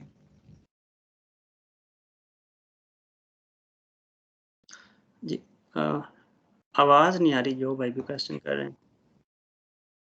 ओके ओके, एक और क्वेश्चन है ग्रुप में कि काइंडली वर्किंग एनवायरनमेंट के बारे में बताएं। और ये मेरा भी क्वेश्चन था कि मैंने सुना है जापानीज और कोरियन यहाँ पे वर्किंग बहुत स्ट्रिक्ट है, काइंडली इसके बारे में थोड़ी सी इन्फॉर्मेशन। बहुत अच्छा क्वेश्चन है, इंतहाई अच्छा क्वेश्चन है, और ये आने से पहले ही पूछना चाहिए। कोरिया में मैं आपको स्ट्रेट फॉरवर्डली बताऊं, 50% जो है वो रेशो है स्टूडेंट्स की ग्रेजुएशन की। 100 में से 50 स्टूडेंट प्रीफर करते हैं कि वो कोरिया छोड़कर चले जाएं, और 50 जो है वो कंप्लीट कर जाते हैं। रीज़न क्या है कि जो सबसे पहली बात जो है कि हेक्टिक वर्क रूटीन है। आप सुबह 8 बजे जाते हो, मोस्टली प्रोफेसर कहते हैं 9 से 10 बजे आप वापस जाएं। लेकिन इन सारी चीज़ों का एक मतलब जो जब आप इस एनवायरनमेंट से ग्रूम करके ग्रेजुएशन तक जाते हो, तो आपकी प्रोफाइल बहुत ज़्यादा एक्स्ट्राऑर्डिनरी डेवलप हो जाती है comparative to even European students. Europe में इतनी रिस्ट्रिक्शन नहीं है, लेकिन अगर किसी ने मास्टर कोरिया से किया हो, पीएचडी की हो, तो उसको post doc Australia, Canada, America से बहुत आसानी से मिल जाती है। ये मतलब तकरीबन 90% पाकिस्तानी, इंडियन, बंगाली स्टूडेंट्स जो इन कंट्रीज़ में लीव कर जाते हैं। रीज़न क्या है कि उनकी प्रोफाइल बहुत अच्छी डेवलप हो जाती है जब इन लैब्स में वो एक्टिव रूटीन से पास थ्रू होते हैं। बट ये रियलिटी है कि यहाँ पर स्ट्रेस बहुत ज़्यादा होता है। जापान का मुझे आइडिया नहीं, वो जिन्नत बता दें। अगर मैं जापान की बात करूं तो जापान में रिसर्च का मतलब, बल्कि जापान का मतलब ही परफेक्शन है। मतलब कि जिस चीज़ में आपको परफेक्शन चाहिए, it's means it is something related to the Japanese people. तो अगर आपने लैब में आना है तो you have to strictly follow the routine, कि मतलब अगर आप 10 बजे आपका टाइम है लैब का, तो आपको 10 बजे वहाँ पहुँचना है।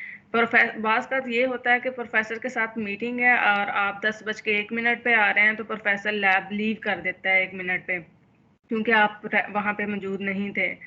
तो working environment is very strict there. Basically Japan में वो लोगों की रिक्वायरमेंट है कि बच्चे को पहले डिसिप्लिन आना चाहिए। ठीक है, ये आपको पहले 3-4 मंथ में डिसिप्लिन सिखाते हैं, जिसको हम कहते हैं रिसर्च एथिक्स। ये सारा कुछ सिखाने के बाद फिर आपको लैब के प्रोटोकॉल्स और बाकी चीज़ों से इंट्रोड्यूस करवाते हैं। तो हर चीज़ का एक प्रॉपर चैनल है। तो आई विल से कि वर्क एनवायरनमेंट अगर तो आप वाकई में काम करना चाहते हैं, तो Japan is best place to work, because यहाँ पे आप अपनी मर्जी से 10 बजे तक, 12 बजे तक भी लैब में काम करें, आपको कोई ये नहीं कह सकता कि आप जाके रेस्ट करें। ये आप पे डिपेंड करता है। इवन आप सैटरडे संडे भी यहाँ पे काम करते हैं। तो working environment is very good if you really want to work, I will say this. Okay okay, thank you. और लरैब, आपका हैंड रेज है, अगर आपने क्वेश्चन करना है तो करें, वरना फिर मैं अपने क्वेश्चन शुरू करूं।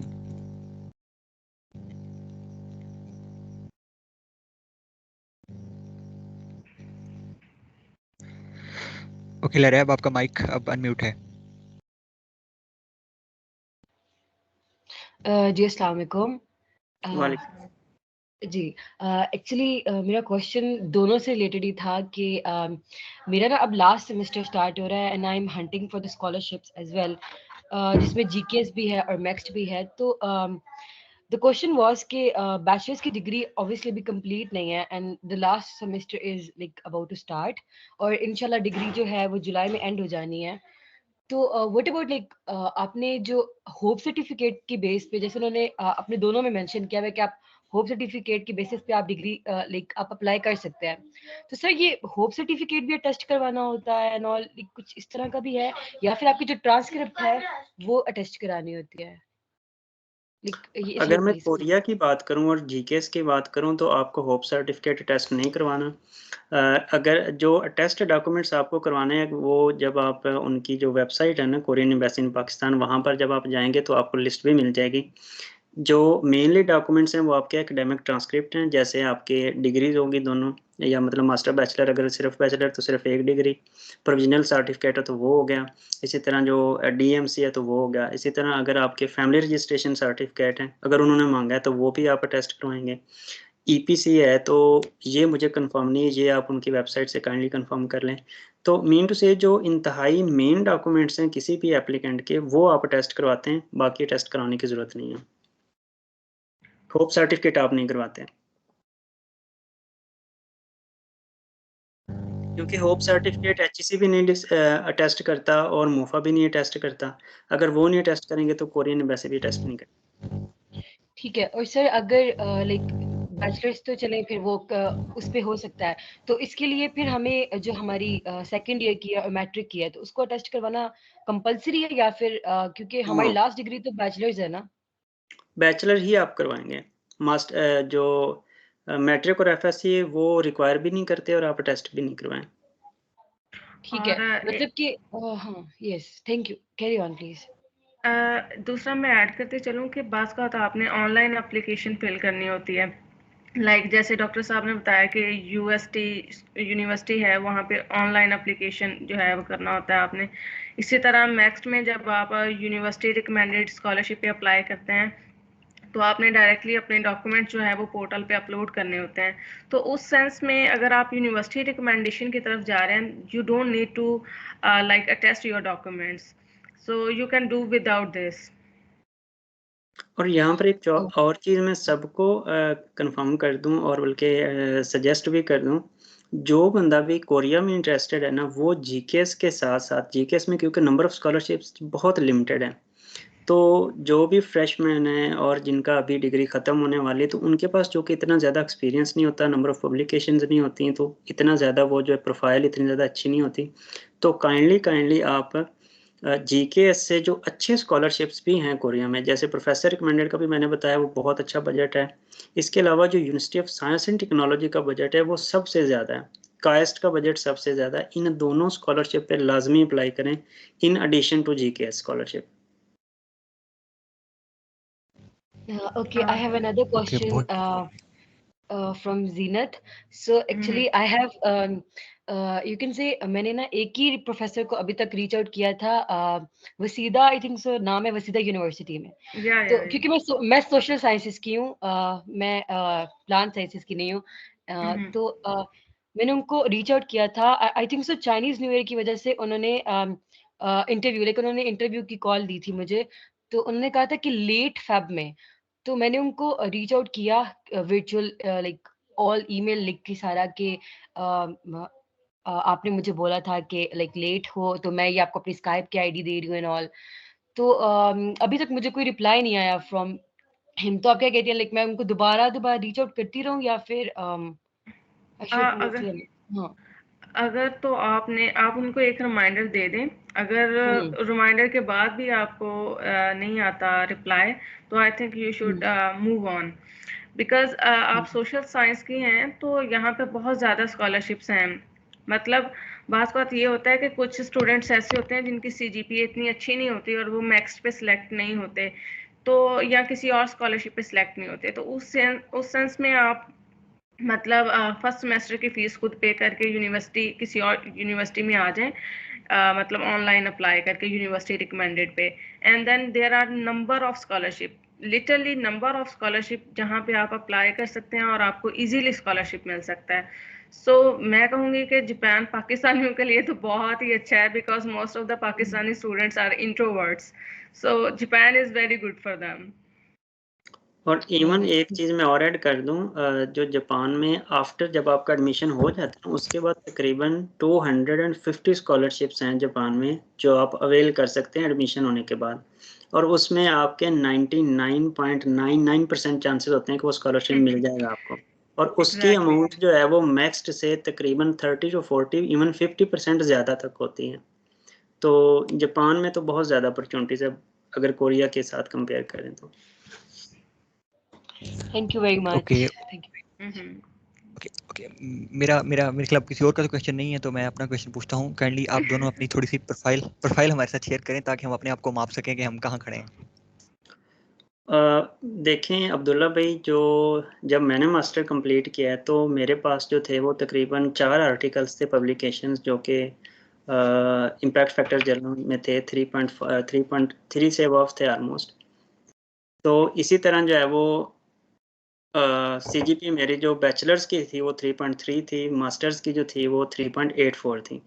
ये 2 चीज़ें थी मेन। उसके अलावा कुछ कॉन्फ्रेंस थी और अवार्ड्स थे 3-4 जो लाइक कॉन्फ्रेंस पे होते हैं पोस्टर कंपटीशन के।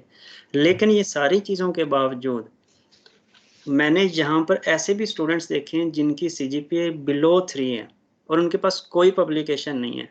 उन्होंने जस्ट एक चीज़ की है कि उन्होंने अप्लाई करना नहीं छोड़ा। ये आपको की बता रहा हूँ, आप चाहे आप गोल्ड मेडलिस्ट हैं, आपके पास 10 पब्लिकेशंस हैं, अगर आपकी मेल उस प्रोफेसर के पास जाती है जिसको करंटली स्टूडेंट की ज़रूरत नहीं है तो वो आपकी CGPA वो आपकी प्रोफाइल देखेगा भी नहीं, ठीक है।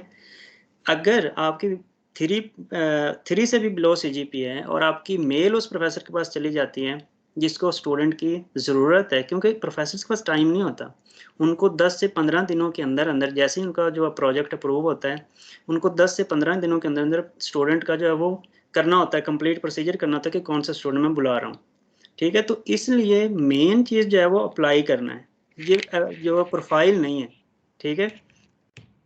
तो मैंने मतलब अभी इस साल 2024 और 2023 के तकरीबन जून के बाद मेरे साथ कुछ ऐसे स्टूडेंट्स इन कांटेक्ट थे जिनकी CV भी मैंने बनवाई थी, उनको CV बनाना भी नहीं आता था, लेकिन जब उनको थोड़ी सी गाइडेंस दी, वहाँ पर अप्लाई करो, वहाँ पर करो, उस प्रोफेसर को टच करो, उसको करो, उस यूनिवर्सिटी के जो है वो प्रोफाइल उसके प्रोफेसर्स को देख के उसको ईमेल करो, तो उनका स्कॉलरशिप लगा है, ठीक है। तो इस बात के ऊपर जाए नहीं, ये क्वेश्चन ही नहीं है कि प्रोफाइल किसकी अच्छी और किसकी बुरी है, क्वेश्चन ये है कि कितने प्रोफेसर्स को आपने ईमेल किए, ठीक है। तो प्रोफाइल पे ना जाएं। और मिस जीनत आप काइंडली शेयर कर दें कि आपकी प्रोफाइल क्या है। जब मेरा BS ऑनर्स में CGPA मेरी 3.9 है और जब मैंने BS कंप्लीट किया था मेरे पास एक ही रिसर्च पेपर था, but I have many online courses जो कि मैंने कोर्सेरा से लिए थे और यूडेमी से लिए थे। उसके अलावा एक पोस्टर था एंड कुछ कॉन्फ्रेंसेस वगैरह थी। क्योंकि कोविड था तो इसलिए ज़्यादा कुछ था नहीं। फिर मैंने पेपर राइटिंग कंपटीशंस में पार्टिसिपेट किया था तो 2-3 दफ़ा मेरी उसमें पोजीशन थी। तो this is all about my profile. Okay, thank you so much. और एक चीज़ मैंने लास्ट टाइम हम फेसबुक पे स्कॉलरशिप नेटवर्क में एक वीडियो देख रहे थे जिसमें एक स्टूडेंट बता रहे थे कि जो ये प्रोफेसर हैं वो चाइनीज़ हैं या कोरियन हैं या USA के हैं, वो पाकिस्तानी स्टूडेंट्स को 6 नंबर या 7 नंबर पे आके जो है सोच रहे होते हैं कि इनको लेना है। इससे पहले वो अमेरिकन, यूरोपियंस, चाइनीज़, इंडियंस और फिर पाकिस्तान, क्या इस तरह की जो एक लूप है वो वहाँ पर भी क्रिएटेड है चाइना में, और सॉरी कोरिया में या जापान में?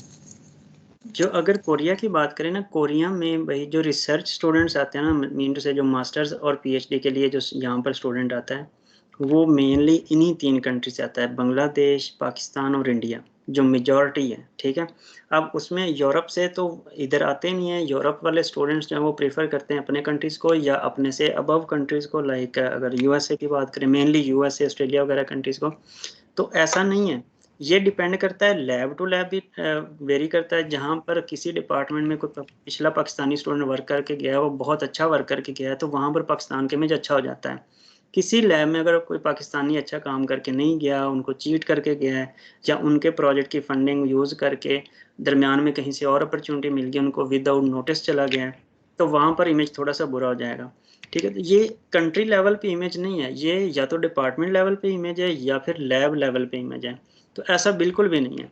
और तीसरी बात ये कि अगर दो स्टूडेंट्स, एक पाकिस्तान से, एक इंडिया से और तीसरा बांग्लादेश से, उनमें से वो डेफिनेटली उसको सिलेक्ट करेगा जिसकी प्रोफाइल अच्छी है। वो नहीं देखेगा कि पाकिस्तान से, इंडिया या बांग्लादेश से। उसको गर्ज से अपने प्रोजेक्ट की कंप्लीशन से, तो वो उस बंदे को सिलेक्ट करेगा जिसकी जो स्किल्स या एक्सपर्टीज उसके लिए सबसे ज़्यादा कारआमद है। ठीक है, तो ये मिथ बिल्कुल ही गलत है। और मैं थोड़ा सा ऐड करती चलूँ कि जो जिन जापानीज प्रोफेसर से मेरा कांटेक्ट हुआ है या जिनके साथ मैं इन कांटेक्ट रही हूँ क्लासेस में या फिर प्रोजेक्ट्स के दौरान, तो मोस्ट ऑफ देम यही कंप्लेन करते हैं कि पाकिस्तानी स्टूडेंट जो है वो थोड़े केयरलेस होते हैं, बिकॉज वो एप्लीकेशन को तसल्ली से पढ़ते भी नहीं है।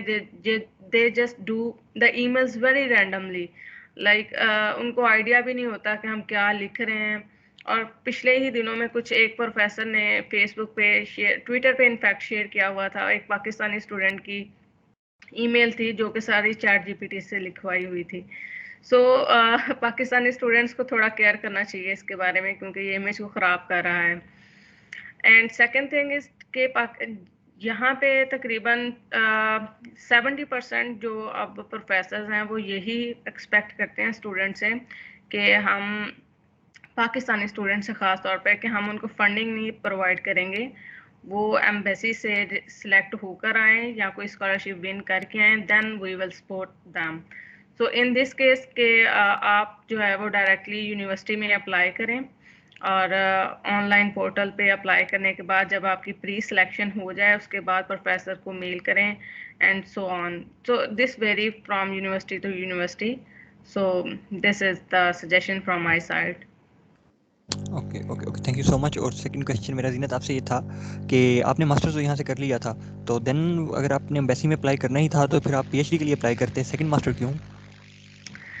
फर्स्ट ऑफ ऑल जब मैं अप्लाई किया था स्कॉलरशिप के लिए तब मैं मास्टर्स के सेकंड सेमेस्टर में थी, और मुझे था कि ये सेकंड सेमेस्टर में ही मुझे आइडिया हो जाएगा कि इधर आई एम सिलेक्टेड और नॉट, या थर्ड में आइडिया हो जाएगा, then I will quit this master from Pakistan. But जब मुझे पता चला, मैं मास्टर्स के फोर्थ सेमेस्टर में थी and I was about to complete my thesis, so I decided कि मुझे थीसिस भी करना चाहिए और यहाँ से दोबारा मास्टर्स के लिए भी अप्लाई कर लेना। वो तो मैंने किया हुआ था, फिर मास्टर्स को कंटिन्यू करना चाहिए। यहाँ के मेरे पास अपॉर्चुनिटी थी कि मैं अपने प्रोफेसर को बता देती कि मैं पीएचडी में इनरोल करवाना चाहती हूँ। वो मसला नहीं था क्योंकि मैं मैक्स रिकमेंडेड थी और मैक्स एक्सटेंड हो सकती थी। But the problem was that कि जब मैं लैब में आई तो मुझे, क्योंकि पाकिस्तान में कोई भी लैब एक्सपर्टीज़ मेरे पास थी नहीं, बिल्कुल ज़ीरो एक्सपर्टीज़ थी, तो यहाँ आके फिर मैंने बिल्कुल ज़ीरो से ही स्टार्ट किया और अब ग्रेजुअली इम्प्रूवमेंट कर रही हूँ। So then I decided I am not a very suitable candidate to continue the PhD. So I decided that master is best for me now. Okay okay, thank you so much. Rabia, आपका mic accessible है, अगर आपका question है तो आप कर सकती हैं। अस्सलाम वालेकुम। वालेकुम सलाम। ओके, जैसे कि अप्लाई करना है मैक्स के लिए, अगर पहले प्रोफेसर को अगर हम रीच आउट करते हैं, ईमेल भेजते हैं और या एम्बेसी में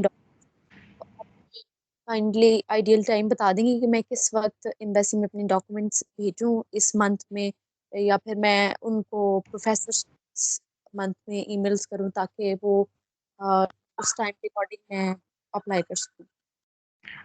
अगर तो आप नेक्स्ट में इंटरेस्टेड हैं तो नेक्स्ट की मैंने प्रेजेंटेशन में मेंशन किया है एम्बेसी ऑफ जापान इन पाकिस्तान, तो वहाँ पे आप चेक करें 2024 के लिए जो है वो एप्लीकेशन क्लोज हो चुकी हैं। अगेन आप चेक करते रहें कब ओपन होती हैं। सेकेंडली, अगर तो एम्बेसी के लिए ज़रूरी है कि आपके मार्क्स बहुत अच्छे हों, लाइक मोर देन 85%, ठीक है। सम टाइम मैक्स जो है वो अपना एम्बेसी में अपना क्राइटेरिया चेंज करती है और वो आपके पास डिग्रीज में भी 85% की रिक्वायरमेंट रख देती है। तो इस केस में अगर आपके 85% नहीं है किसी डिग्री में, तो विल हाईली रिकमेंड कि आप एम्बेसी में जाने की बजाय आप यूनिवर्सिटी ट्रैक पे चली जाएं।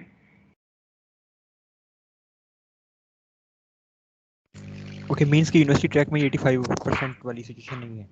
नहीं, यूनिवर्सिटी ट्रैक में सिंपली ये होता है कि स्टूडेंट टेस्ट देते हैं, उस वक्त मेरिट डिसाइड होता है, ठीक है। तो बास का मेरिट लो भी बन जाता है, जिस तरह हमारी यूनिवर्सिटी में होता है, टेस्ट के बाद मेरिट हाई या लो होता है, तो यूनिवर्सिटी ट्रैक में यूं होता है असल में। जबकि एम्बेसी ट्रैक में क्लियरली आपके मार्क्स हाई होने चाहिए, वेरी मैं हाई। इसमें ऐड करूंगा थोड़ा सा, जो यूनिवर्सिटी रिकमेंडेड है ना नेक्स्ट, उसमें क्या है कि मेन जो बॉडी है जो आपकी सिलेक्शन के लिए की रोल प्ले करती है वो है आपका प्रोफेसर। उसकी रिकमेंडेशन जो है वो आपके लिए बहुत ज़्यादा मैटर करती है। अगर उसमें आपकी बाकी चीज़ें थोड़ी लो भी हैं तो इट डजेंट मैटर, प्रोफेसर की रिकमेंडेशन जो है वो आपके लिए सिलेक्शन का सबब बन सकती है। तो ये मत सोचें पब्लिकेशन है या नहीं है। हाँ, अगर कोई ऐसी रिक्वायरमेंट हो जो आपकी प्रोफाइल में लैग कर रही हो तो वो प्रोफेसर आपसे इंटरव्यू में डिस्कस कर लेता है कि आपके पास पब्लिकेशन नहीं है, आप जो है वो अगले 2 से 3 महीनों में एक पब्लिकेशन करो और अपनी सीवी में ऐड करो।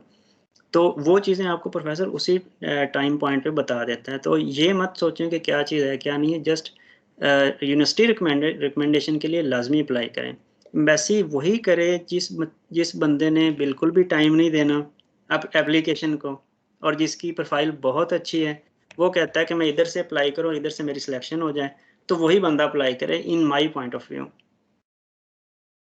ओके ओके, शुक्रिया। और राबिया, आपका कोई और क्वेश्चन है? नहीं, ठीक है, हो गया, thank you. Okay, last one from my side के हम जैसे देखते हैं कि चाइना में आपको अपनी नमाज ओपनली पढ़ने की इजाज़त नहीं है या अपनी थोड़ा सा, तो क्या ये इस तरह की पाबंदियां जापान और कोरिया में भी हैं?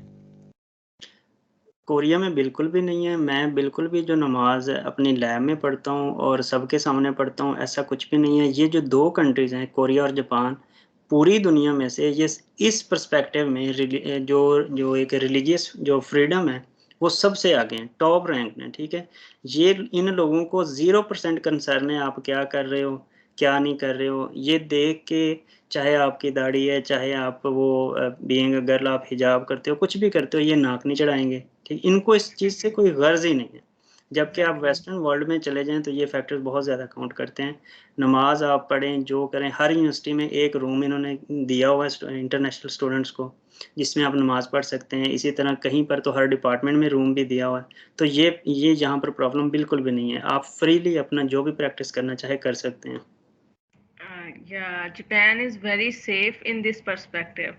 जापान में हर तरह की आपको आज़ादी है, बस एक ही चीज़ का आपको ध्यान रखना है कि आप इनके रूल्स रेगुलेशन को कम्प्लीटली फॉलो करें। जहाँ पे आपने एक भी रूल इनका फॉलो नहीं किया, इट मीन्स कि आपकी यहाँ पे प्रेजेंस खतरे में है, ठीक है। तो ये लेकिन मज़हब के हिसाब से और कोई रेसिज्म वाला कॉन्सेप्ट नहीं है, सो यू आर यहाँ फ्री। पर यही मैटर करता है कि ये जो लोग आपको बिलफर्ज आपने नमाज पढ़नी है, आप इनको बताएं, ये लोग आपको एक जगह अलॉट कर देंगे। अब ये ना हो कि आप उस जगह के अलावा भी कहीं पर नमाज पढ़ रहे हो, तो वो फिर इनके लिए बहुत वो चीज़ गिरां गुजरती है इनकी तबीयत के ऊपर कि जब या हमने एक चीज़ दे दी है तो वहाँ पर ये लोग, मोस्टली ऐसा होता है, कुछ लोग जो नए आते हैं उनको नहीं पता होता कि इस यहाँ पर किसी यूनिवर्सिटी में या किसी रीजन में नमाज पढ़ने के लिए कौन सी जगह है। तो वो कहीं और रैंडमली, जैसे पिछले दिनों में हमारी यूनिवर्सिटी ने नोटिस दिया था कि कुछ स्टूडेंट्स जो वो लाइब्रेरी में नमाज़ पढ़ रहे थे, तो उन्होंने बड़ी सख्ती की थी कि जब हमने जगह अलॉट कर दी है तो आप लोग वहाँ पर क्यों नमाज़ पढ़ रहे हो। बस जहाँ पर उन्होंने दी है आप वहीं पर पढ़ें, तो आपको कोई मसला नहीं है, कोई कुछ नहीं है।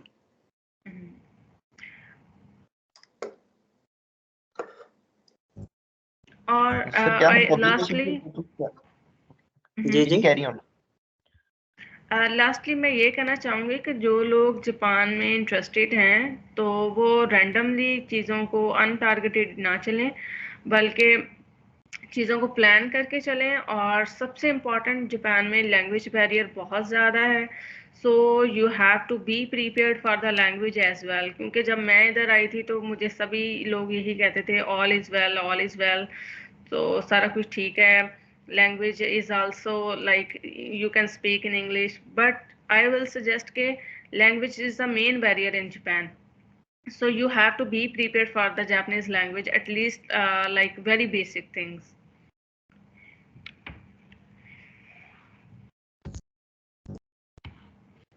ओके जी, आप क्वेश्चन करें सकलैन भाई।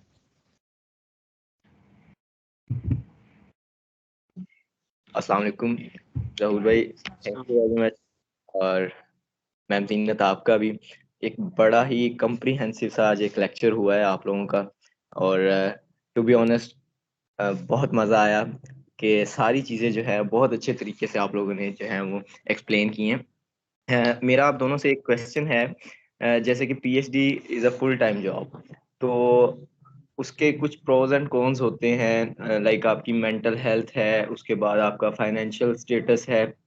तो इन दोनों कंट्रीज में आप इसको कैसे देखते हैं कि फाइनेंशियली आप लोग क्या इतने स्टेबल होते हो पीएचडी करके वहां पे कि आप अपने आप को जो है एक ब्राइट फ्यूचर देख सको? और उसके अलावा जो जैसे आपने बात की कि वहां पर जो है काफी टफ रूटीन होती है, तो उसमें जो आपकी मेंटल हेल्थ है क्या वो कॉम्प्रोमाइज होती है या वहां पे जो है चीजें स्मूथली चल सकती हैं साथ? बहुत अच्छा क्वेश्चन है और मैं इसको थोड़ा सा ना डिटेल में बताऊंगा, क्योंकि सारे पार्टिसिपेंट्स को जो चीज़ें हमें पता नहीं थी पहले, तो मैं यहाँ पर डिस्कस करना चाहूँगा। सबसे पहली बात ये, फिनांसेस को अगर लेकर बात करें ना, जब आप पीएचडी में आते हैं तो यहाँ पर स्कॉलरशिप इतना एक होता है कि आप अच्छे से यहाँ पर भी अपना लाइफ स्टैंडर्ड मेंटेन करते हो और उसके बाद आप घर में भी सपोर्ट कर सकते हो। रफली स्पीकिंग अगर मैं बात करूँ, कोरिया में आने वाला हर मास्टर और पीएचडी स्टूडेंट जो है एटलीस्ट 1 लाख पाकिस्तानी सेव कर पाता है अपने घर के लिए सारी चीज़ें निकाल के, ठीक है। हाँ, ये बहुत कम मतलब है, ऑन एवरेज अगर मैं बात करूँ तो लोग जो है वो 2, 2.5, 3 लाख भी मंथली सेव कर लेते हैं कोरिया में रहते हुए। जो अगर मतलब आप थोड़ा सा कंट्रोल्ड जो है अपना वो सारी चीज़ें लेकर चलते हैं, मेंटेन लेकर चलते हैं, बहुत ज़्यादा जो है वो एक्स्ट्रावेगेंट नहीं होते आप, ठीक है। ये तो फिनांसेस हैं कि आप स्टेबल हो जाते हो और आफ्टर पीएचडी आपके लिए बहुत ज़्यादा अपॉर्चुनिटीज़ होती हैं, नॉट ओनली इन कोरिया और Japan, you can leave for other I mean good country like USA. Mostly Pakistani students, Indian students USA में चले जाते हैं पोस्ट डॉक के लिए या फिर उनको जॉब मिल जाती है, क्योंकि इंग्लिश हमारे लिए मसला नहीं है। ये तो हो गया फिनांसेस का कि आप सेव रहते हो। सेकंड क्वेश्चन जो था वो मेंटल हेल्थ का आपने किया। कोरिया और जापान दोनों सोसाइटी स्ट्रेस में टॉप कर रही हैं इस वक्त पूरी दुनिया में, ठीक है। रीज़न क्या है कि एक तो यहाँ पर ये मतलब ये जो दोनों कंट्रीज़ का ओवरऑल इन्वायरमेंट या कल्चरल वैल्यूज़ है वो इंट्रोवर्ट हैं, ये लोग बिल्कुल आइसोलेटेड सा रहते हैं, जबकि हम पाकिस्तान में आइसोलेटेड नहीं रहते। हम बहुत सारी चीज़ें शेयर करते हैं। अगर हम एज अ इंडिविजुअल यूनिवर्सिटी में रह रहे हों, हॉस्टल में रह रहे हों, क्योंकि हम तो इधर आकर यूनिवर्सिटी ज्वाइन करेंगे, तो हम बहुत सारी चीज़ें जो हैं वो ओपनली डिस्कस करते हैं विद एवरीवन, अपने फ्रेंड्स के साथ। लेकिन सडनली जब इनके कल्चर में आप आते हो तो आपका एनवायरनमेंट चेंज हो जाता है, आप आइसोलेटेड रहना मजबूरी हो जाती है। तो जो डिप्रेशन आता है वो आपको एक तो कल्चरल शॉक की वजह से आता है। हाँ, कुछ दोस्त ऐसे होते हैं जिनको कल्चरल शॉक बिल्कुल भी फील नहीं होता, तो उनके लिए ये फैक्टर तो ख़त्म हो जाता है। एक कल्चरल शॉक फैक्टर है, दूसरा जो है वो आपकी रिसर्च है। प्रोफेसर अच्छा है, आप थोड़ा-सा रिसर्च ऑन ट्रैक पहले से ही थे और आते ही आप लैब में एडजस्ट कर गए, तो फिर आपके लिए कोई प्रॉब्लम नहीं है। अगर आपको थोड़ा-सा गैप है लैब और आपकी जो प्रीवियस एक्सपर्टीज़ है उनमें, तो फिर ये डिप्रेशन की वजह बन सकती है। तीसरी जो वजह है वो सम टाइम अगर आप अच्छा परफॉर्म नहीं कर पा रहे, आपके बहुत सारे फैक्टर्स हो सकते हैं, आप एडजस्ट नहीं कर पा रहे हो, आप जो है वो आइसोलेटेड हो गए हो, आपकी वर्क नेचर जो चेंज हो गई है। पहले आप जो वर्क स्टाइल और था, यहाँ पर वर्क स्टाइल और है। किसी भी वजह से आप एडजस्ट नहीं कर पा रहे, तो प्रोफेसर आपसे एक्सपेक्ट करता है परफॉर्मेंस आपकी। वो आपको टाइम नहीं देगा कि आप लाइक एडजस्ट कर लो, फिर मैं आपसे कुछ करूँगा या डिमांड करूँगा, ऐसा नहीं होता। तो इन दैट केस ये सारी चीज़ें जब मिसमैनेज होती हैं तो डिप्रेशन या फिर एंग्जायटी आती हैं। लेकिन ये इतनी नहीं होती कि आप बिल्कुल ही जो इसके बेनिफिट्स हैं उनको ये मतलब जो है वो ओवरकम कर जाए, ऐसा नहीं होता। बेनिफिट्स स्टिल इससे ज़्यादा हैं।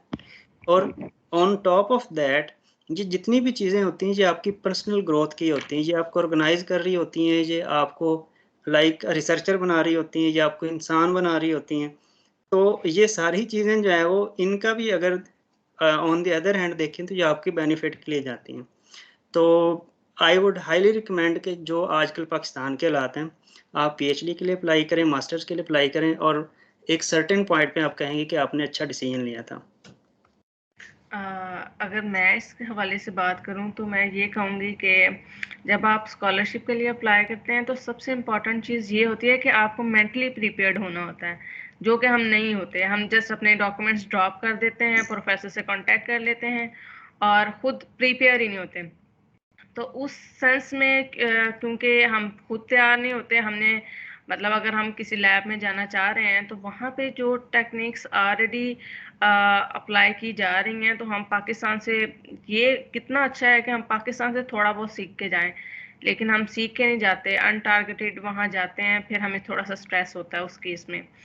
लेकिन अगर मैं फाइनेंशियल स्टेटस की बात करूँ तो कुछ लैब्स ऐसी हैं जहाँ पे, क्योंकि मैंने बताया कि जापान में थोड़ा सा लैंग्वेज बैरियर है, ये लोग इंग्लिश में इतने अच्छे नहीं हैं, बट टोक्यो वाली साइड पे बहुत अच्छे हैं। जिस रीजन में मैं अभी रह रही हूँ वहाँ पे थोड़ा मसला है। तो उस केस में प्रोफेसर क्या करता है कि इंटरनेशनल स्टूडेंट को मोस्टली वो टीए या आरए रख लेता है, लाइक टीचिंग असिस्टेंट या रिसर्च असिस्टेंट। तो उस केस में वो सैलरी कुछ पे करता है, like 50,000 yen, 30,000 yen, so it's depend per hour के हिसाब से ना। तो ये इस तरह फाइनेंशियल स्टेटस आपका मेंटेन रह जाता है, साथ में आपको स्कॉलरशिप भी मिल रही होती है। एंड सेकंड थिंग इज कि अगर आपको वर्क रूटीन की बात करें तो पीएचडी स्टूडेंट के लिए सुबह 10 बजे से शाम 6 बजे 7 बजे जाना ये नॉर्मल सी बात है ना लैब से, ठीक है। तो be prepared for that if you have a plan to enroll for the PhD.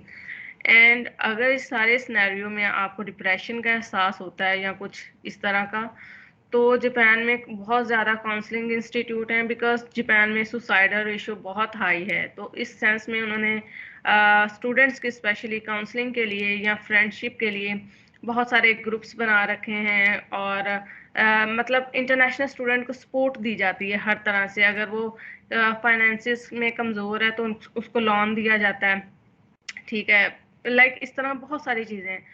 तो this is all about like PhD stress and finances. Okay, thank you so much for both of your time. So now I would like to invite Mr. Mohammad Suklan. He is our ex-vice president in the University of Faisalabad, University of Agriculture, Faisalabad. He was the part of our pioneer society in plant breeding and genetics. So I would like Mr. Suklan to please say a note of thanks to both of the speakers. Thank you very much, Abdullah, for giving me the opportunity. सबसे पहले तो मैं जो guest speaker हैं हमारे, उनका तहे दिल से शुक्रिया अदा करता हूं कि इतने टाइम में उन्होंने इतना अच्छा एक्सप्लेन किया है। हमने बहुत से वेबिनार्स कंडक्ट किए हैं, लेकिन टू बी ऑनेस्ट, ये नहीं कि आप लोग सामने बैठे हैं तो इसलिए कह रहा हूँ, टू बी ऑनेस्ट बहुत कॉम्प्रिहेंसिव था। अगर एक बंदा शुरू से लेके एंड तक इसको लेके चला है तो वो मेरा नहीं ख्याल कि उसके लिए अब मजीद जो है कोई चीज बाकी बची है जो उसको शक में डाले, जो उसको जो है परेशान करे वाइल अप्लाइंग फॉर जापान और कोरिया। तो और इसके अलावा टाइम डिफरेंस इतना है, आप लोग अभी भी अवेलेबल हो हमारे लिए यहाँ पे स्टूडेंट्स के लिए, तो इट मैटर्स अ लॉट। आप लोगों के बड़ी जो है ये बड़ापन है आप दोनों का। अल्लाह ताला आपको इसका जो है अजर दे। जाहिर है कि ये एक सर्विस है जो हम कर रहे हैं, इसका फाइनेंशियली किसी को भी फायदा नहीं हो रहा, ना आपको होगा ना हमें होगा, लेकिन ये एक वो है ना, डू गुड हैव गुड। आप अच्छा करेंगे तो आपको इन रिटर्न अच्छा मिलेगा। तो माशाल्लाह से जैसा आप दोनों का बिहेवियर है, जैसे आप लोग जो है ना सपोर्टिव नजर आ रहे हैं मुझे, and that is very impressive. तो मेरा ये जो बाकी सुन रहे हैं उनसे भी यही गुजारिश है कि जब अल्लाह ताला आपको अपॉर्चुनिटी दे, आप लोग इस मुकाम पे जाएं, तो काइंडली आप लोग भी इसी तरह जैसे इन्होंने आज आपको सपोर्ट किया है, कल आप भी सपोर्ट कीजिएगा। दिए से दिया जला के हमें जो है एक दूसरे को, पाकिस्तान को आगे लेके जाना है। तो thank you sir Zahoor and ma'am Zeenat, thank you very much for your time, and thank you everyone for joining. Thank you so much. Okay जी, अल्लाह हाफिज़। अल्लाह हाफिज़। Take care. But